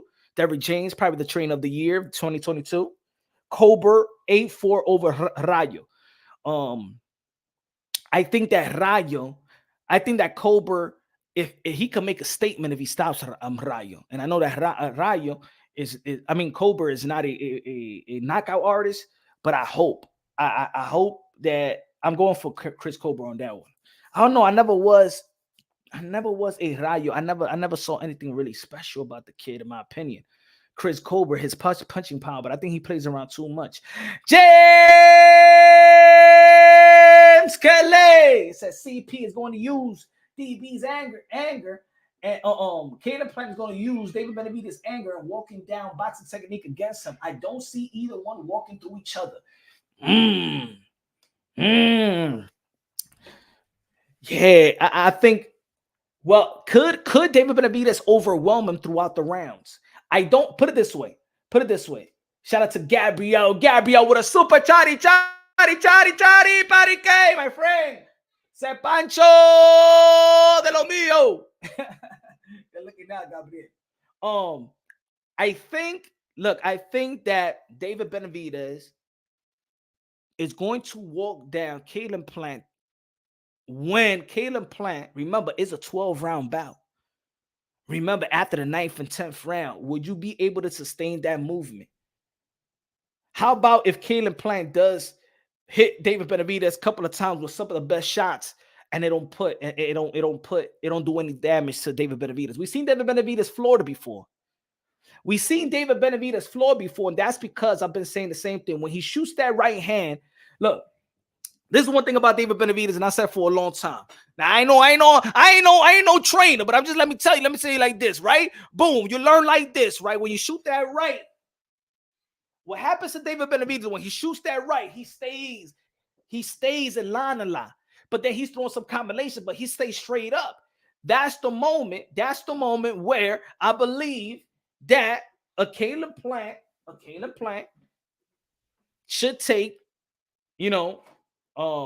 should go to the body. Does Caleb Plant has body work? Haven't seen it too much, but remember that body work. Remember, it was that body work first that got Anthony Durrell out of there. Let's not forget, he threw that left hook to the body and then followed with a left hook up top. So he knows how to go to the body. You know what I'm saying? He knows how to go to the body. Rider of the storm. What's good? He said, para el roof on Benavidez. But my love on, my heart on. Let's go, Rider of the storm. El perrito. Oh, shout out to the super chat, my brother. Appreciate you, brother. But yeah, man, it's going to be. I think it's going to be tougher than what people think. It's a lot of people talking about the emotions, like James Kelly. Is the emotion going to get the better of Caleb Plant, just like the emotions got better, let's say with Tio? The emotion versus Cambosa was not where it needed to be. You know what I'm saying? Caleb Plant. I don't know. I think that David Benavidez always talk like this about Caleb Plant. And also we got to know that he's son of the fight as well, or maybe he was not son of the fight. You don't know, because these guys, I believe that they got bad blood. I think Caleb Plant just has a way of getting under the skins of fighter. We ain't never seen Canelo Alvarez like that. And a lot of people haven't seen the way that David Benavidez was acting. We haven't seen him like that. What is it about Caleb Plant? We got to give him credit for this, y'all. We got to give him credit that he knows how to get into these guys' skin, under their skin. Caleb Plant knows the science of getting under the skin of these guys. That's elite fighters in his division. What is he doing? How does he doing? And then he's all calm. Caleb Plant is calm. As soon as he gets you where he wants to get you, it's like he becomes calm. You know what he does? He does like what girls does to dudes, right? Your girl, she gets you all riled up and she be like, but chill, relax. Why you acting like that? After she got you all riled up. You was the chill one for a minute, and she gets you all riled up and stuff like that, and then she chills out, and she makes you look like she's like you're the problem, and then she's just the victim. Like, damn, like, why you acting like that? Like, wow, calm down. Caleb Plant know how to use them women tactics, man, on these fighters. Calmado, papi.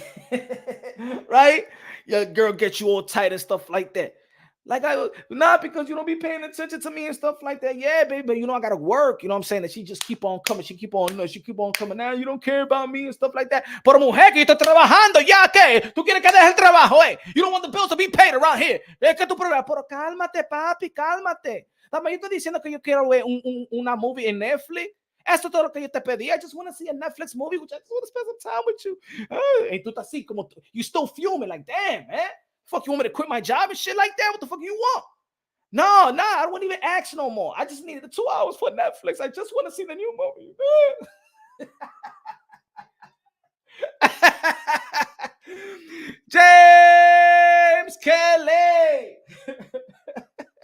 James Kelly, powerful punching, can wear the body down and take away the boxing tools of the opponent. He is an awesome boxer. You're talking about Caleb. James Kelly, you got Caleb Plant winning. I feel like that's the energy you're giving us, James Kelly. James Kelly, you got Caleb Plant beating David Benavidez, the Mexican monster, the Ecuadorian monster, the Dominican monster, El Platanero. Got plátano con los tres golpes in the morning. He got burritos for lunch. Talking about that guy, huh? James Kelly seems like your guy. Caleb Plant upsetting David. Would it be an upset though? See, an upset to me is like when we didn't think that this person has no way that he's gonna be the favorite. If Caleb Plant beats David Benavidez, is that an upset? Is that an upset? It's because he really has beaten Canelo possible.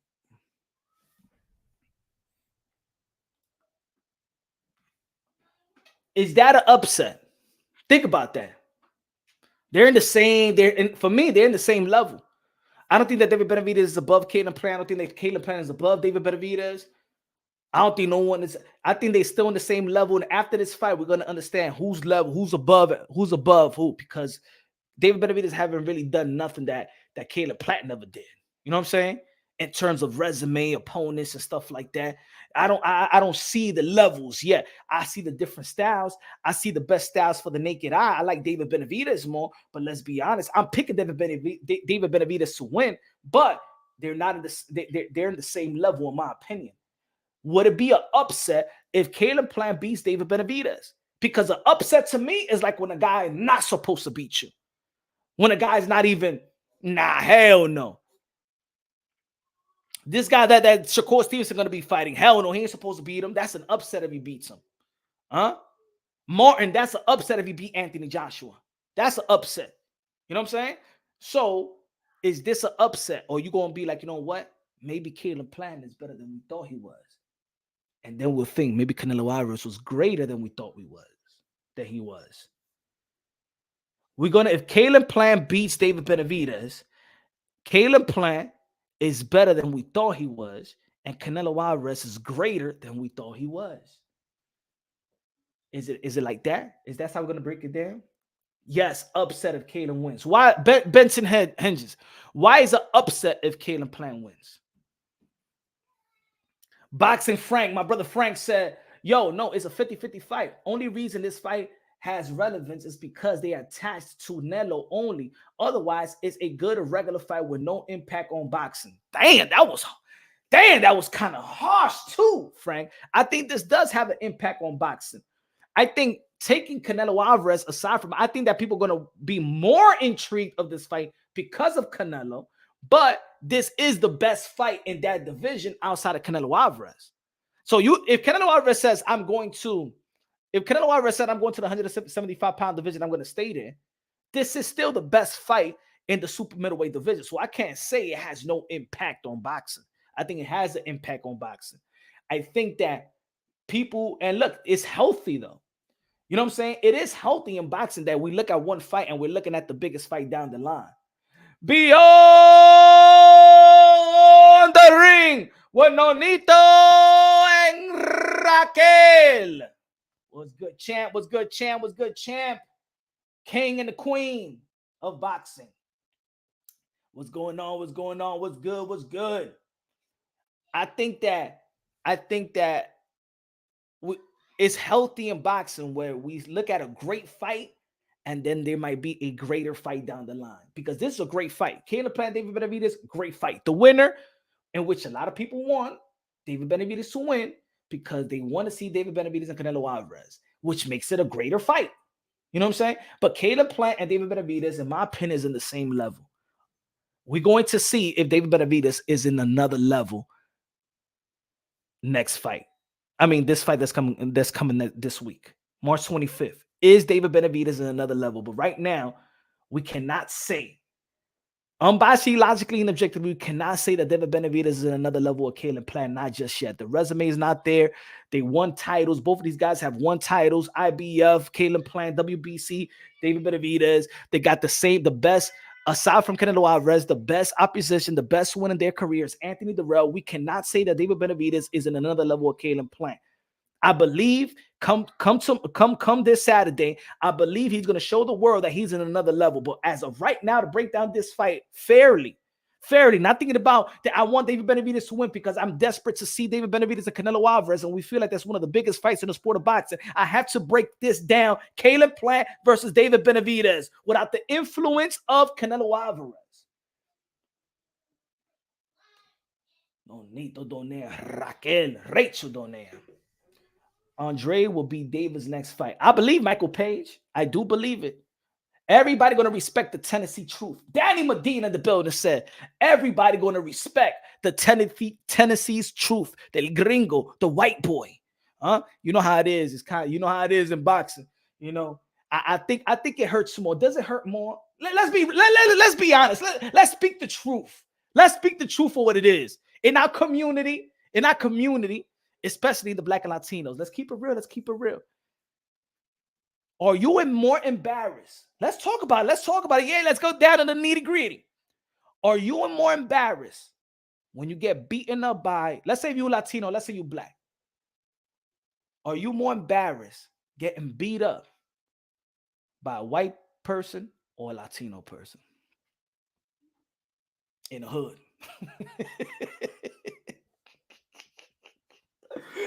Let's be honest. Yeah. God damn it, I'm inflicting some race in this talk.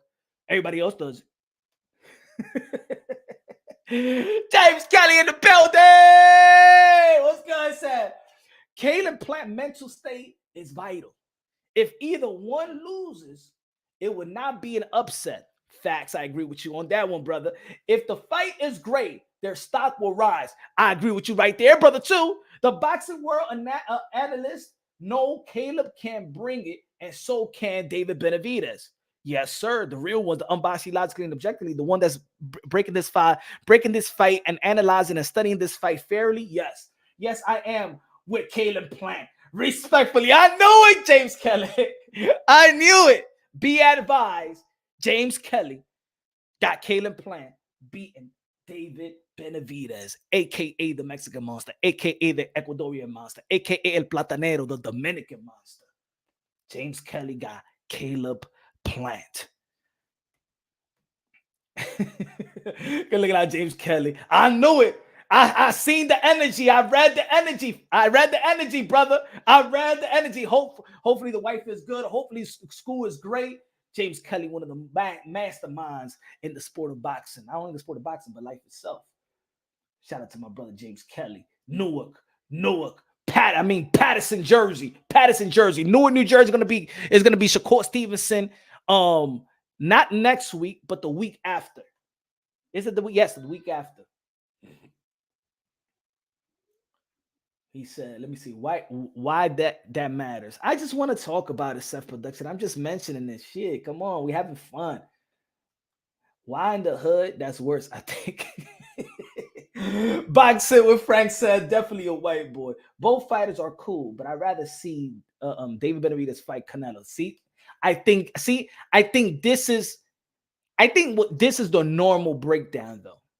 I think this is the normal breakdown on why most people want to see David Benavidez beat Caleb Plant. Both fighters are cool, but I'd rather see David Benavidez fight Canelo. We already seen Plant. So average Joe, are you picking David Benavidez to beat Caleb Plant because you believe he's proven more and got more skillful and can neutralize Caleb Plant better than Plant can neutralize him, or because you just don't want to see Plant beat David Benavidez because you need to see Canelo Alvarez, the 4th division world champion, super middleweight undisputed, King Nelo, aka Caratelo, aka Cash Kelo, aka Payday, aka get the fuck out of here, man, fight David Benavidez. That's what it is. Because I believe more people, as I see, that's the energy. I think that's the energy. What's good, Red? What's good? Appreciate you, brother. Race shouldn't matter. I'm white Philly boy. Many whites on here.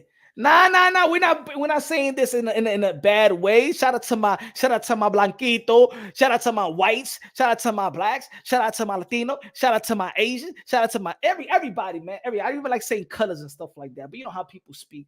But it is something I think for a race.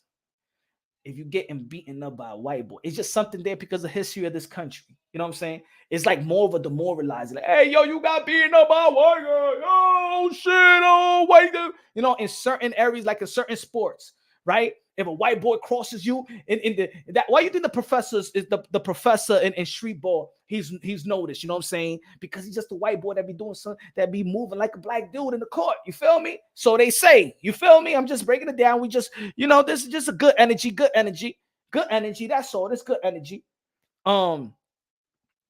It's like, look, what did Anthony Durrell say?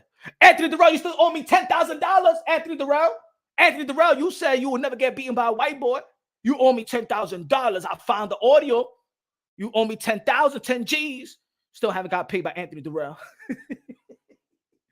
Shout out to Anthony Durrell. Yo, Anthony thought that nobody's gonna find that audio. Yo, boy, Mr. Moonshine heard $10,000. I was like, huh?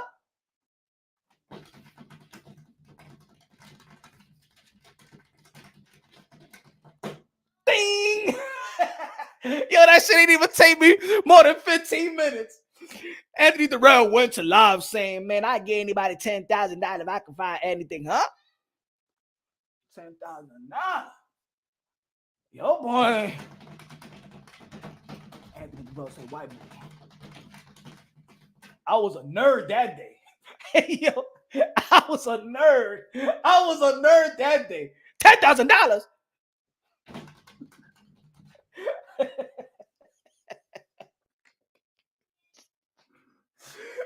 I felt like Whoopi Goldberg in the movie Ghost. $4 million. Say yes.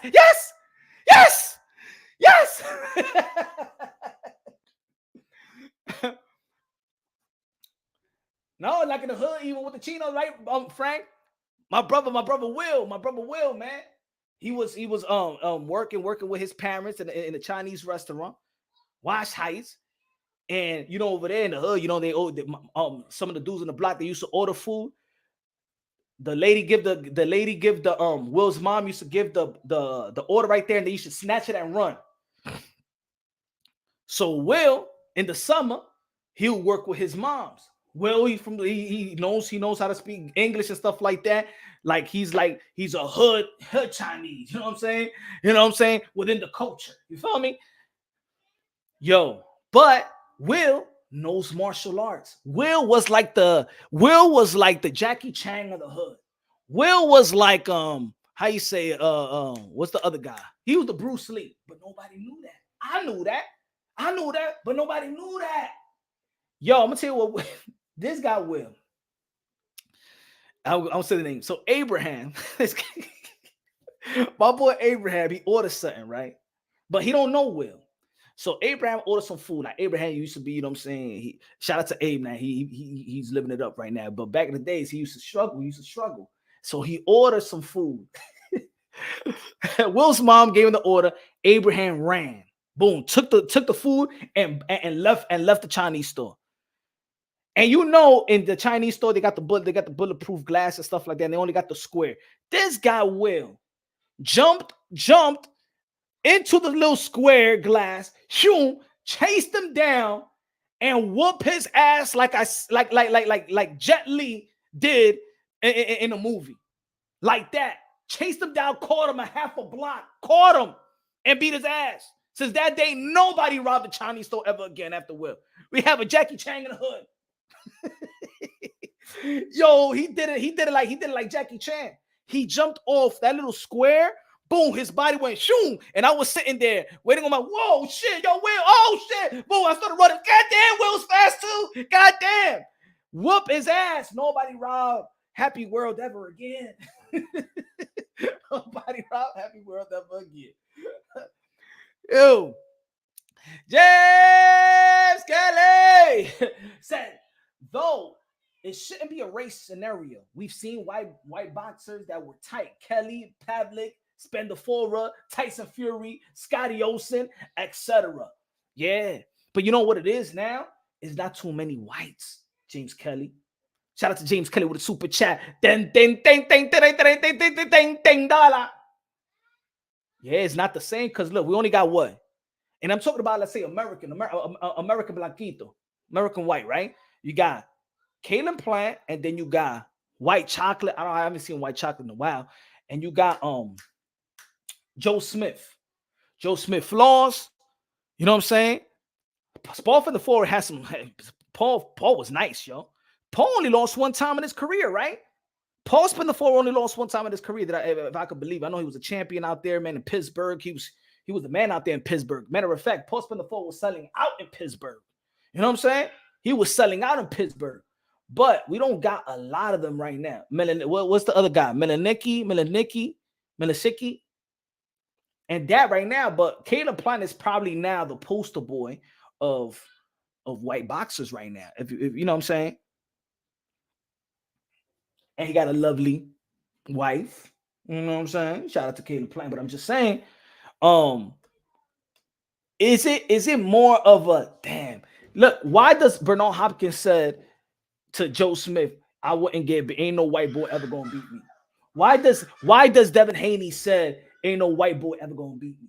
Why does Anthony Durrell said a white boy would never gonna beat me? You know why? Because if a white boy beats because they feel maybe because of the history of this country, if a white guy beats you, it's kind of like more demoralizing than another brother or Latino fighter. I think that's what I get. That's what I understand. That's the only reason why they would say that. Because no way, my people's been through a lot. My people's been through a lot, brother. Ain't no white boy gonna beat my ass. Hell no. You know what I'm saying? We got beaten up enough from that race. The zone trying to flood over the white fighters. I think that, you know, it's not like before. You know what I'm saying? It's not like before. I think with Spendafora, I think more of Italian crowd. You know, just like Joe Smith. If you see that he got an Italian, Joe Smith was Italian or Irish? Was Joe Smith Italian? I think, Joe Smith has Italian. I think Joe Smith has an Italian. But Spendafora, he had that Pittsburgh Italian crowd, though. Italian. He wasn't white. He was Italian. You talk to an Italian person, man, but don't call me white. That's what's different out there in Europe. It's different. Like they want to be. I'm Italian. They don't. I'm not white. Dan playing the best we got. Michael Page said, Dan, hey, if he beats the monster, put it this way: if David Benavidez makes a great account of himself, if it goes a whole 12, well, how we don't know that this is going to be like a back and forth fight?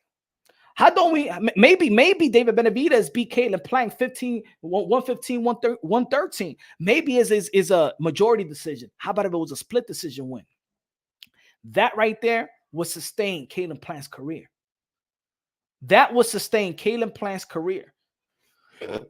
People would ask for a rematch. As a matter of fact, that'd probably be the second fight. James Kelly said, yo, good looking out with a super chat, brother. He said, I thought Spendafora was going to beat Money Mayweather to the 49-0 record chase. Yeah, man. You already heard that was the rumor that Spendafora was doing his thing versus Floyd Mayweather in that sparring session. And y'all could see Spendafora had a good style, was a good boxer, didn't have a lot of power and stuff like that, but he could outbox you. And man, he had a fan base. He had a fan base back in 1990. What was it, James Kelly? 1993? Was it 93? No. It had to be. No, it had to be. He was the man in what, 93, 95, 96, 97. It was in the 90s, but it was the early 90s he was doing this thing, or the late 90s. Or maybe 99, was it 99, 98? I don't know, but Spendafora was doing this thing back then. Good looking out, James. Appreciate you, brother. Always appreciate you. Gotti was bad in War II. Yeah, man.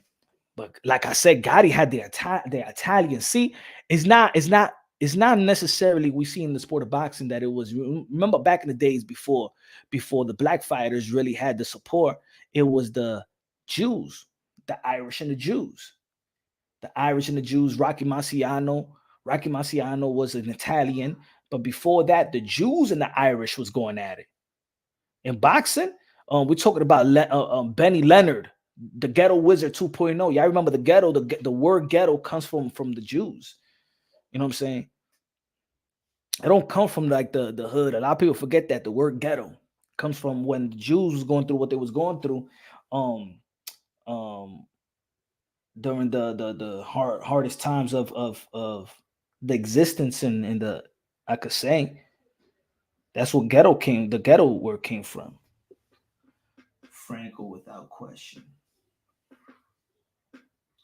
Kawasaki was good too. I have respect for all. There are low-hanging fruits in every race.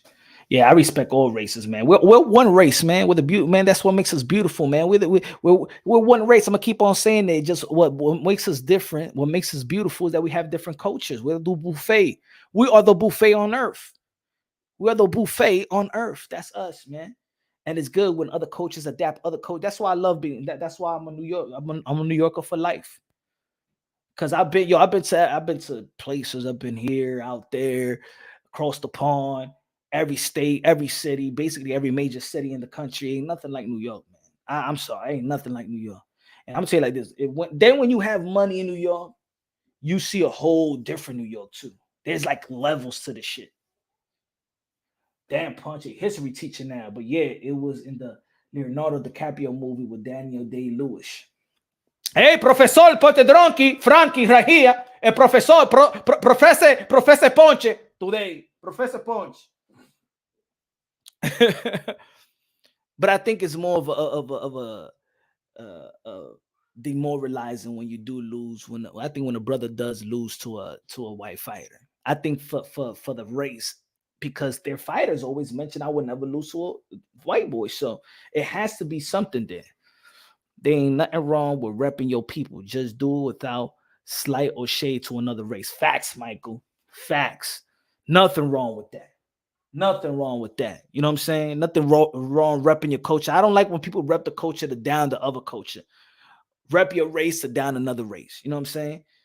I mean, it's just healthy. Like, if you love being Korean, be Korean. If you love being Philippines, it's a beautiful thing. If you love being Dominican, be Dominican. If you love being Mexican. If you love being American, white, be white. If you like being black, be black and represent it. But don't put the other race down while you uplifting yours. I think that's weak, in my opinion. I think that's weak. I think that's detrimental. It's like saying, man, I love all people, but I love being right. I love all people, but I love being black. I love all people, even white people. I know some people. I don't hear a lot of white people saying, man, I love being white. Say it. Don't worry, anybody gonna do nothing to you. Say it. Don't let the history, you know what I'm saying, get you mad. Just say it. Say it. Come on. Latino power, black power, white power. Say it. Don't come on. Just say it. Be proud of who you are.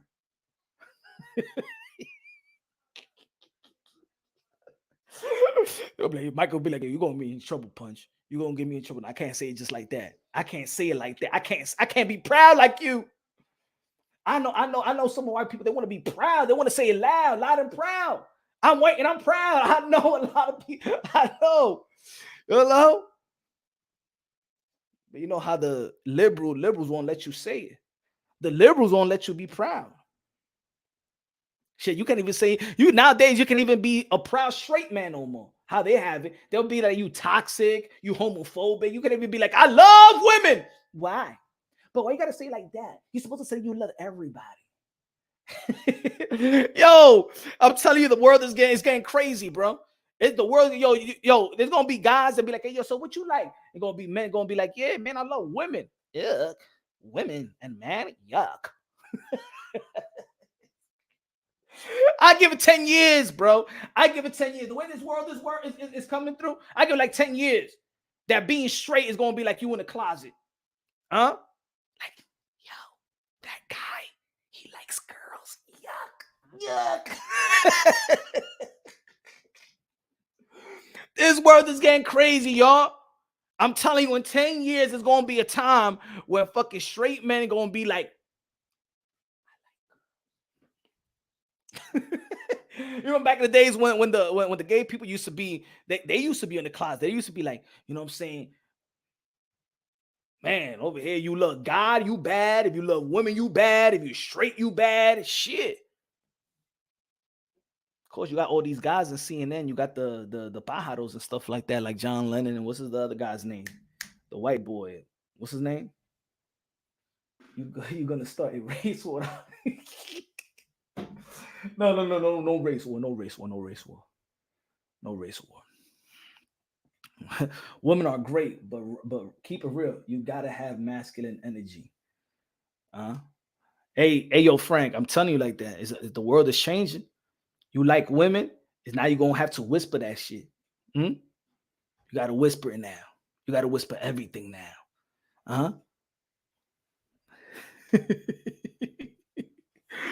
James Kelly said 90s time span for Spender Forward, but he always kept it getting in trouble. Let's not forget the Spender Forward shot his woman in the chest. You forgot? You remember James Kelly? He shot his own woman that is still his wife to today in the chest. I know some of you that be getting into it with y'all girl. Wish I could take a gun and shoot y'all bitch. Spandau Forward shot his own lady. That's some love. She's still staying with him. Like, this guy didn't do no Ike Turner shit. He shot his woman, and the woman stood. Can you imagine? Can you imagine the father of Mrs. Spandau Forward? Can you imagine? Like, I love him, Dad. That man shot you, but I love him. He was just trying to shoot me with an arrow. He couldn't find an arrow like Cupid, so he shot me with a gun, but I'm still alive. Daddy, I'm still alive, and I love him. Damn. 90s time span for Spandau Forward, but he always kept getting in trouble.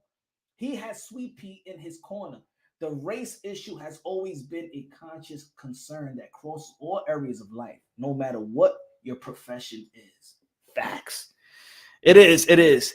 Sometimes we try to push that to a side, you know what I'm saying, so we can have a better conversation, you know, but it is what it is, especially in this country. Everything is influenced by race, whether it's news, whether it's, you know, crime, whether it's getting a job. Even every time when you apply for a job, you got to be like, are you white? Are you black? Are you Hispanic? Are you Latino? Are you Pacific white? Are you something? Everything has to do with race, man. That's the unfortunate part. When you go outside of this country, they don't even talk about race. They talk about culture. See, I'd rather have the conversation, the difference of culture, because in all actuality, it's not color, it's culture. It's all about culture. The good things and the bad things in this country is about the culture. It has nothing to do with color, in my opinion, not no more. Maybe back in the days, but it has to do with culture now. We have moved away from race differences, cultural differences, you know? There's a culture in God-fearing people. And the people that's not God-fearing has a problem with the God-fearing people, you know? And the God-fearing people love the non-God-fearing people, and they try to tell them what's the good and the bad, but the bad is now good for the non-God-fearing people. And now the God-fearing people has trouble and is highly annoyed with the people that's trying to make abnormal to normal. I got planned. That should have been my other. Let me see the poll. David proved to be better than Plant. Wow. Hey, yo, 31% is a lot. 31% got David Benavidez winning because they want to see the Canelo fight. And only 42% is saying that David Benavidez beats Caleb Plant because he's better. So this is why this live is actually important, because people the majority of the people, the majority that's overwhelming is not picking David Benavidez to beat Caleb Plant because they believe in the skills and talent because he's more proven or is in another level. People are picking David Benavidez for all the wrong reasons. Let's be honest. 31% is 31% of the people is picking David Benavidez to win, not because you believe that David Benavidez is better. It's because you just I put overlooking, but you really don't want to see Caleb Plant win because you want to see that David Benavidez versus Canelo Alvarez. Are you picking Benavidez to beat Plant because you believe he's much better, or you want Canelo versus David Benavidez? Because I want Canelo and David. 31%, I want Canelo and David. I don't care. I don't care if he's better. I don't care who better. I don't care. I don't want to analyze the fight. I just want David and Canelo. I just want David and Canelo. I just want pause. Passionate percent, not me. I have all the right reasons. Michael Dem said, yo, race is just one piece of the puzzle. This country is built on capitalizing on trauma. Ooh, wow. Facts. I got to put that up. Because I've been saying that so many times. I had a website, yo, Michael Demps, I had a website called thetruthhurtsouch.com, and I put a lot of stuff up there. People was mad at me. I'm gonna tell you like this. I was the first Andrew Tate. I think I was the first Andrew Tate. They banned me from Facebook. They banned me. I had four Twitter accounts that banned me. They terminated my Twitter account. They banned me from Facebook, and they banned my website. For talking for saying what you just said, shit like that. And then after that, I started doing boxing. I said, let me do the boxing stuff. I put so much work in, bro. I was exposing the family court system. I was exposing the political system and stuff like that. And I said, you know what? I did so much work and put my heart and soul into having articles, doing a lot of research and shit like that, that I didn't even talk about it no more. I didn't even talk about it. Like that's what it said. I used to say the same thing. They capitalize off the emotions. They capitalize off of emotions. That's what it is. And the trauma. I said before, and I used to have people just coming at me, arguing. Some people do agree, but the people that do agree don't want to let the other people know that was like their truth as well. You know? I feel like this country know how to capitalize off emotion and trauma. So I used to call it, you know what I said? Michael, I said, I used to say, do you have racism trauma?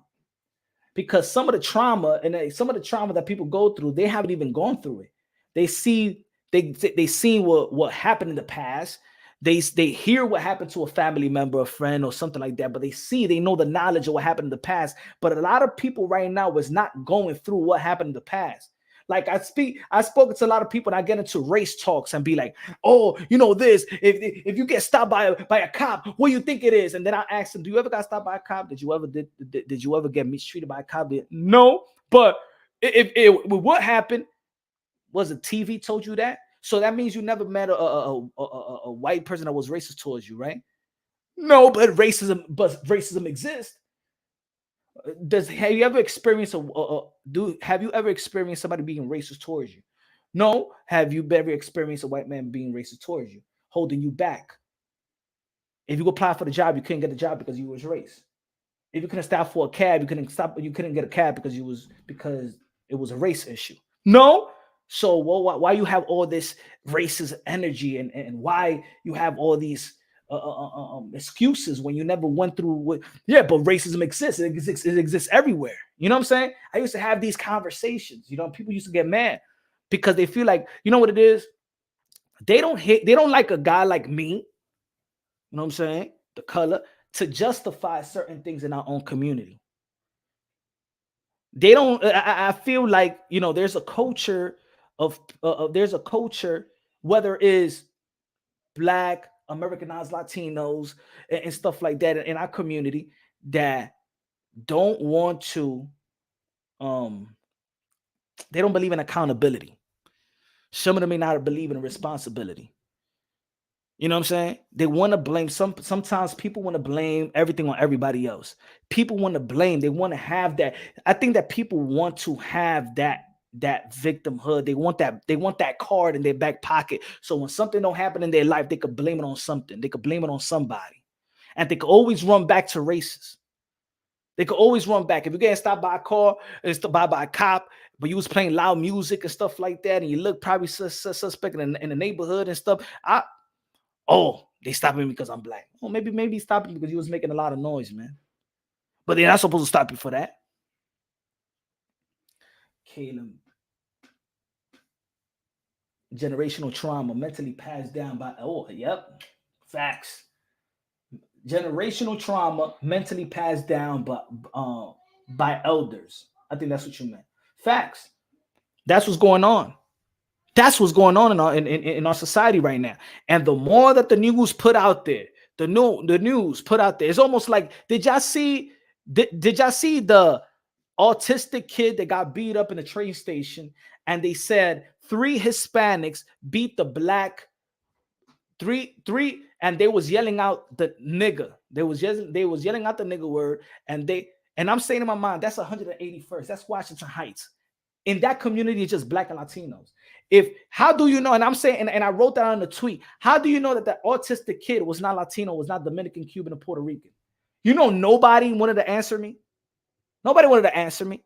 How do you know? Everybody speaks that slang. See, the news, they like to portray something else. This is Washington Heights. It's black and Latinos. The Latinos speak the same dialect that the black speaks. It's really no different. You know what I'm saying? If you look at the kid around, you don't know which one. Maybe all of them was Hispanic, but the way that they try to use that emotion, and I said this a long time ago, that in our community there is this black and Latino stuff, and they will push it too. They will push it too. You see that, right, Jason? They wanted to instead of making it about a kid getting jumped, a kid getting violated, an autistic kid getting beat up, they wanted to play the race card. They wanted to, they want the beef of Latino. That's what they wanted to create, the beef of Latinos and black. Do you know how many Latinos I've seen get jumped in the hood by African American, vice versa? That shit happens. Can you imagine in LA? You know what I'm saying? Blacks beating up Mexicans, Mexican beating black, or Mexican versus Mexican, or black versus black, Latino versus Latinos, getting all that stuff. But they put it in which the Hispanics are the bad, and that's what they create. I'm telling y'all, man, I'm not even gonna go down that route. I'm not even gonna go down that route. Not today.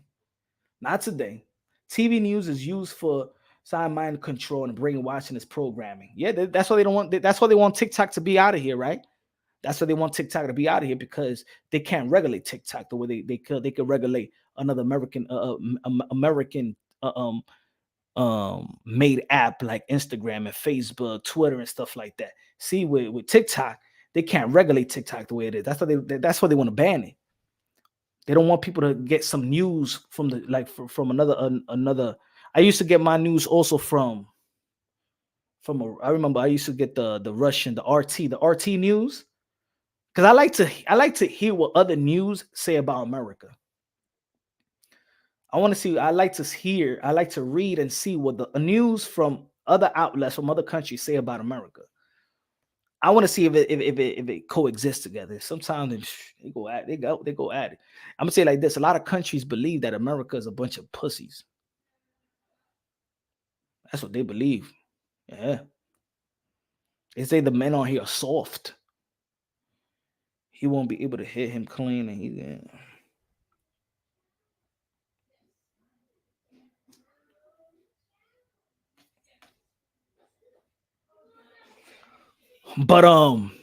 But it's gonna be a great fight. We're gonna be talking about this fight more often. I'm gonna do the boxing demonstration as well. I'm gonna be breaking this fight down unbiasedly, logically, and objectively. We're gonna break it down technically wise, because I believe that this is an intriguing matchup. I think the styles in this fight is very different. So how one is gonna neutralize the other is gonna be very fantastic to see. Both of these guys are championship caliber. Of course, there's only one champion, the undisputed Canelo Alvarez. But both of these guys, if Canelo Alvarez was not in the mix, these guys will probably be the best in the division, and it will still be this type of undisputed. I think Caleb Plant and David Benavidez without Canelo Alvarez in 168-pound division, if all the belts was just all laid out, I think the two top guys are David Benavidez and Caleb Plant. So this is an intriguing matchup. This is an important matchup to both of their careers. It's a legacy fight. Bad thing about it, there's no strap, but is intriguing, is the best fight in the division, is the best fight for their resume at this point. Caleb Plant already fought Canelo, he lost to Canelo, but this is the second best, and this is the first best for David Benavidez. James Kelly said, Johnny Tapia, good looking out with a super chat, my brother James Kelly, Patterson, Jersey.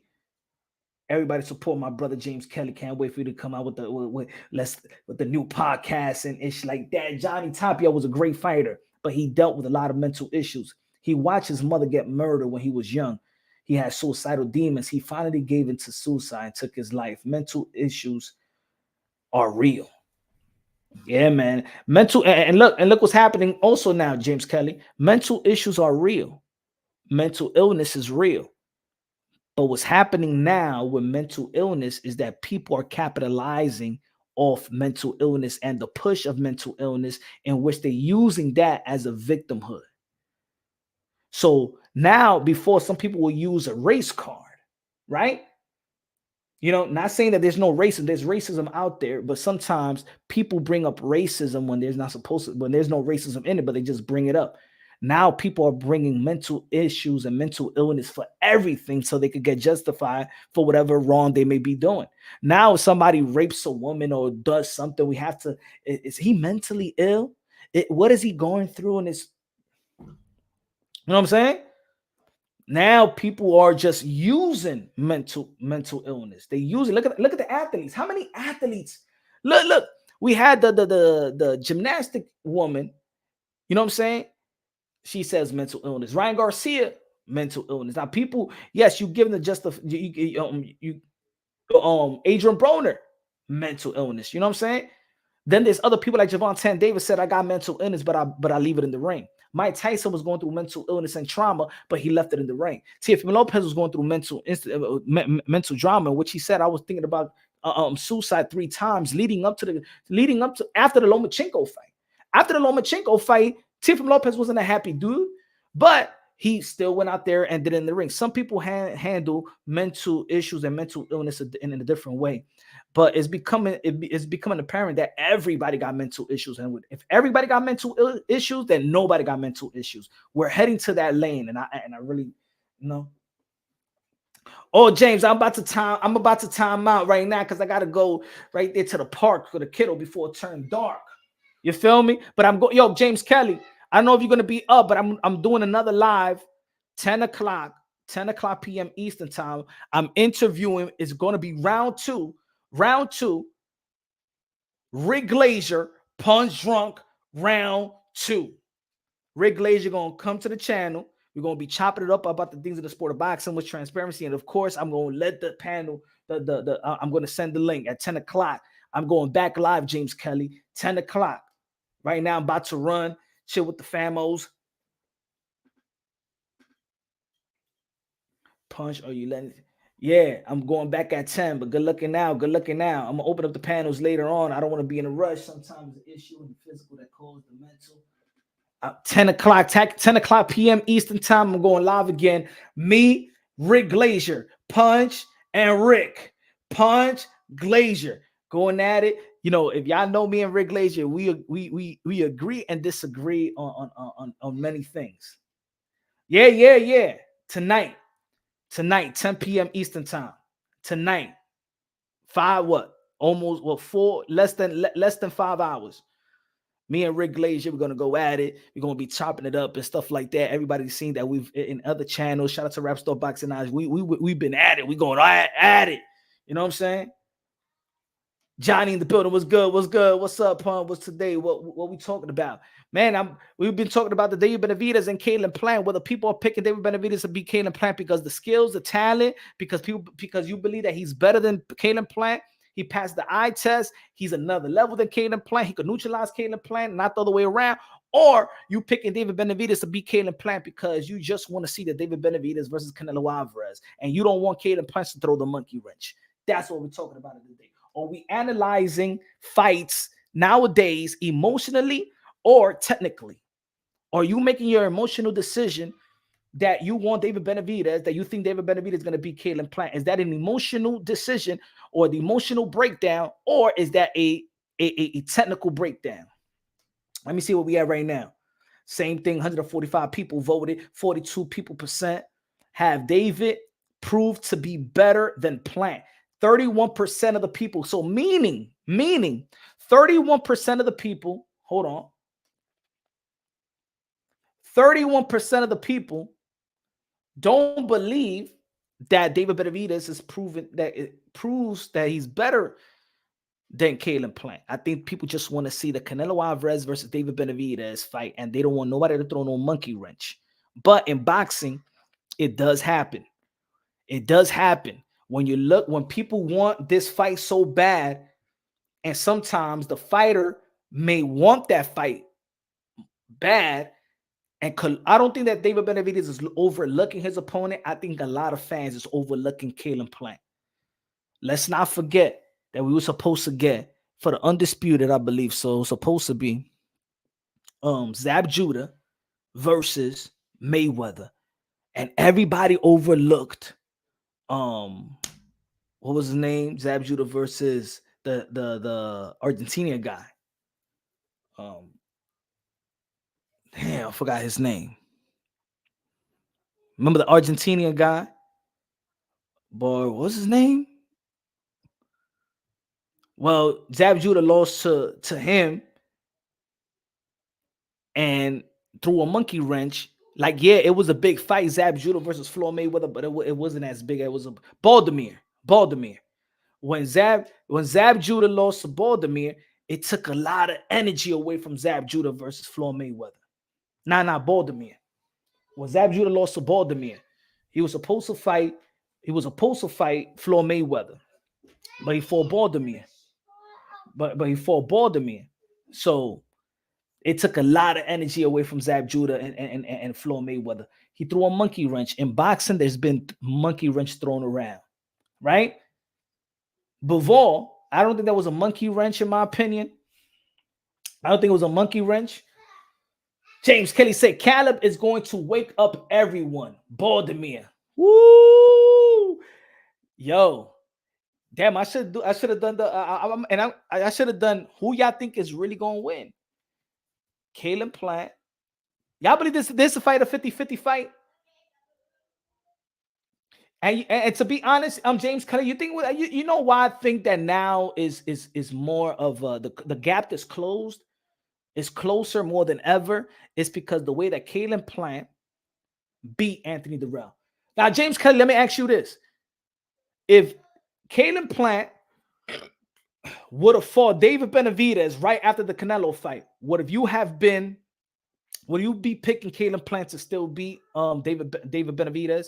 If Caleb Plant would have gone to the David Benavidez fight right after his loss for Canelo Alvarez, unless he raced that he fought Anthony Durrell and knocked him out, would you have that much confidence in Caleb Plant versus David Benavidez? Or who gave you the confidence was that David Benavidez, that Caleb Plant knocked out the best opponent that David Benavidez has in his resume in Anthony Durrell? Does that give you the confidence? Maybe that's going to be another live right there, man.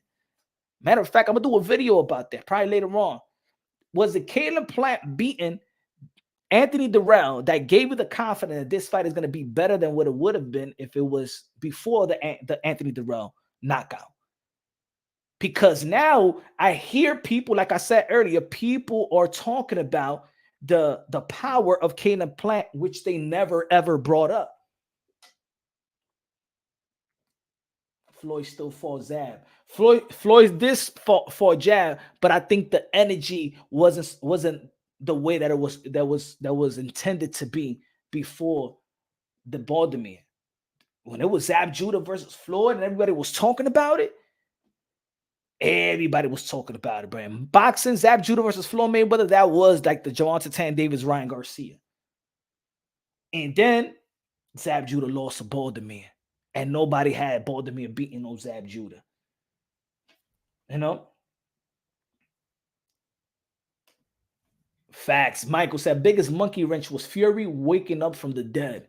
Shit, that hey yo, Michael Demps, that gave Tyson Fury his new that contract, that ESPN Top Rank contract. Yeah, man, that was a monkey wrench because people thought that Deontay Wilder was picking Tyson Fury and that was a cherry pick, and a lot of people say that was a cherry pick going wrong, right? Jackie Hernandez, what's good, Jackie? What's good? Hope it's good. Hope the weekend is great. James Kelly, good looking out with a super chat. James Kelly and everybody that's contributed to the channel. Shout out to all the members. Shout out to all the members. If you want to become a member, you already know. Go to the pin, become a member of the Punch Drunk Boxing. Support the channel any way you can. Smash the like button. Thanks for the people that donated to the channel as well. James Kelly said David Benavidez will beat Canelo. Ooh, Plant lost to Canelo Alvarez, and it has made him mentally stronger. So James Kelly, you got David Benavidez under Plant and Canelo pause. James Kelly, I don't think that James Kelly feel that David Benavidez is as dangerous as many has portrayed him to be. Maybe this is what it is. James Kelly don't think that David Benavidez is a monster. He just believes that he's a good, young, promising fighter. Maybe, because think about it. Let's be real. Nobody was calling David Benavidez the Mexican monster until Mike Tyson didn't know his name and called him the Mexican monster. The reason why, let's be real. The reason why Mike Tyson called David Benavidez the Mexican monster is because he didn't know his name. He just said, why you don't fight the guy that everybody's talking about, the Mexican monster? In all actuality, he called it the Mexican monster because Mike Tyson didn't know his name. And now everybody adopted the Mexican monster. And not only that people adopted the Mexican monster, now people really think that he is a monster. Mike Tyson 2.0, Kid Dynamite type of monster. In which he's a fantastic finisher. He's a fantastic finisher, David Benavidez. I got Canelo Alvarez beating David Benavidez.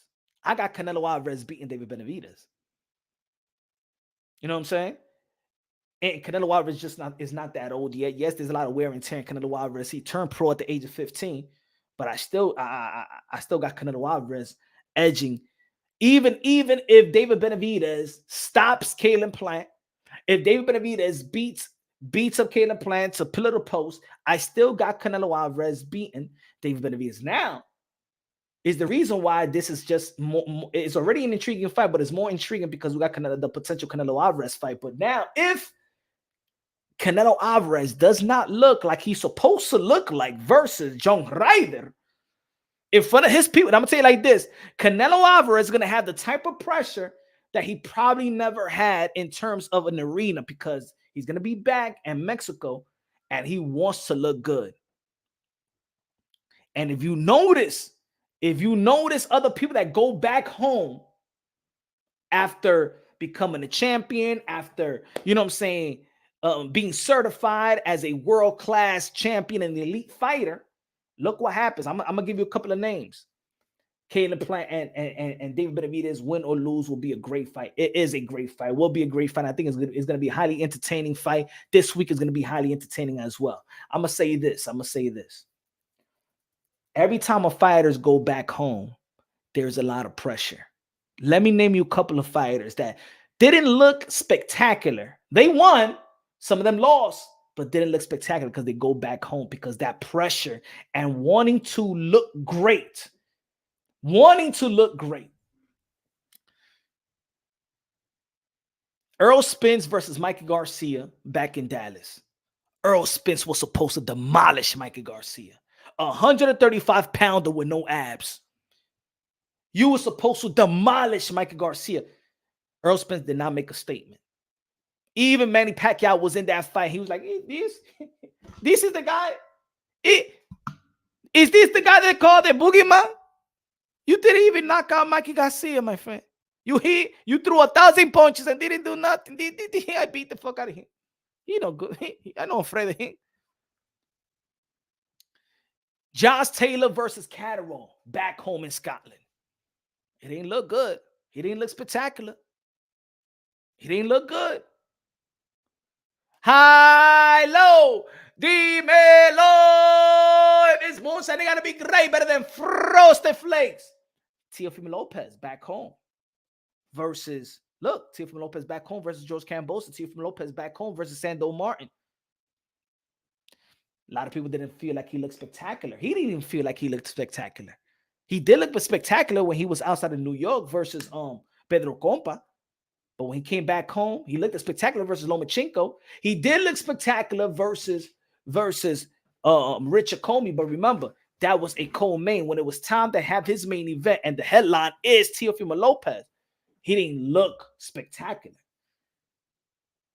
Is a lot of pressure coming back home. Is a lot of pressure. Canelo Alvarez versus John Ryder. Nobody giving John Ryder a chance. I'm not even giving 5 rounds a chance for John Ryder. I think Canelo Alvarez will whoop his ass like he did Yeardrum. If Canelo Alvarez struggles or don't take him out back home in Mexico, 50,000. I don't know. It's pressure, man. Pressure.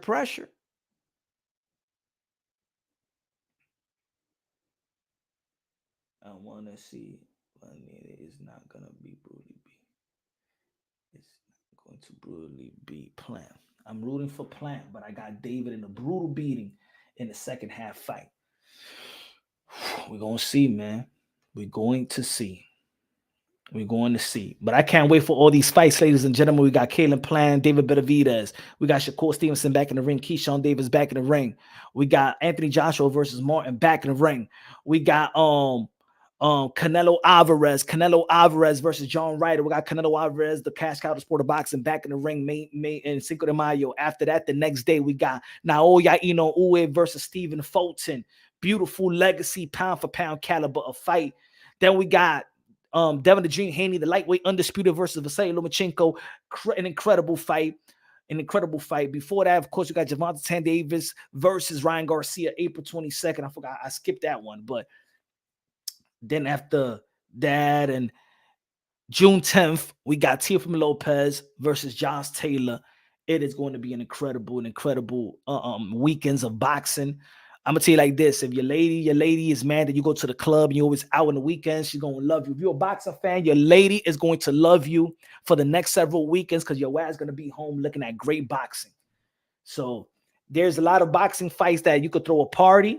You know, there's some good fights, but there's some good events where you could throw a party, a boxing party. David Benavidez versus Caleb Plant is that boxing night. Is that type of fight that you want to throw a boxing party, backyard, whatever, go to the lounge, whatever, rent a hall. That's the type of fight that you throw a party, that you invite people over, they pinch in on the pay-per-view. That's the type of fight. That's how good of a fight. Naoya versus Stephen Fulton, you could throw a party too. Canelo Alvarez is always fine. You could always throw a party with Canelo Alvarez. Gervonta Davis versus Ryan Garcia. That's a party. That's the going after party. That is everybody, and you invite everybody. Everybody that's not a boxing fan, that's the party. That's the fight that you want to invite them to a party. The Benavidez Plant Tank versus Ryan, and you got Stephen Fulton, of course, Canelo Alvarez. Lomachenko versus Devin Haney. I hope that this could be an exciting fight. I think that Vasily Lomachenko is going to make this an exciting fight, and maybe we could bring that type of excitement out of Devin Haney. Let's see if that happens. And of course, you got one of the toughest fights, the most riskier fighter. I call him the most craziest fighter in the sport of boxing. The guy, the risk taker, the guy that takes the most risk of this era. Teofimo Lopez back in the ring versus Josh Taylor. Again, he's going to be the underdog in this new division, like he was the underdog versus Lomachenko. I believe that Teofimo Lopez is going to beat Josh Taylor. I think that Teofimo Lopez performs to the level of his competition. He's going to show out. He's going to show and prove. He's going to be back as the top dog in the sport of boxing. So, yo, later on, 10 p.m. Eastern time, I'm back live. Rick Glazier, me versus Rick Glazier, round 2. Rick Glazier, Punch Drunk Boxing, 10 p.m. Eastern time. We got a lot of things to chop it up. Now, it's going to be some good boxing talk. Shout out to Rick. And I'm going to open up the panels as well, man. A lot of things that we need to clear. A lot of things that we need to be educated in terms of boxing, the business of boxing, things that we agree, disagree, what's next, what's good. Let's go. Love you. God bless, and on to the next.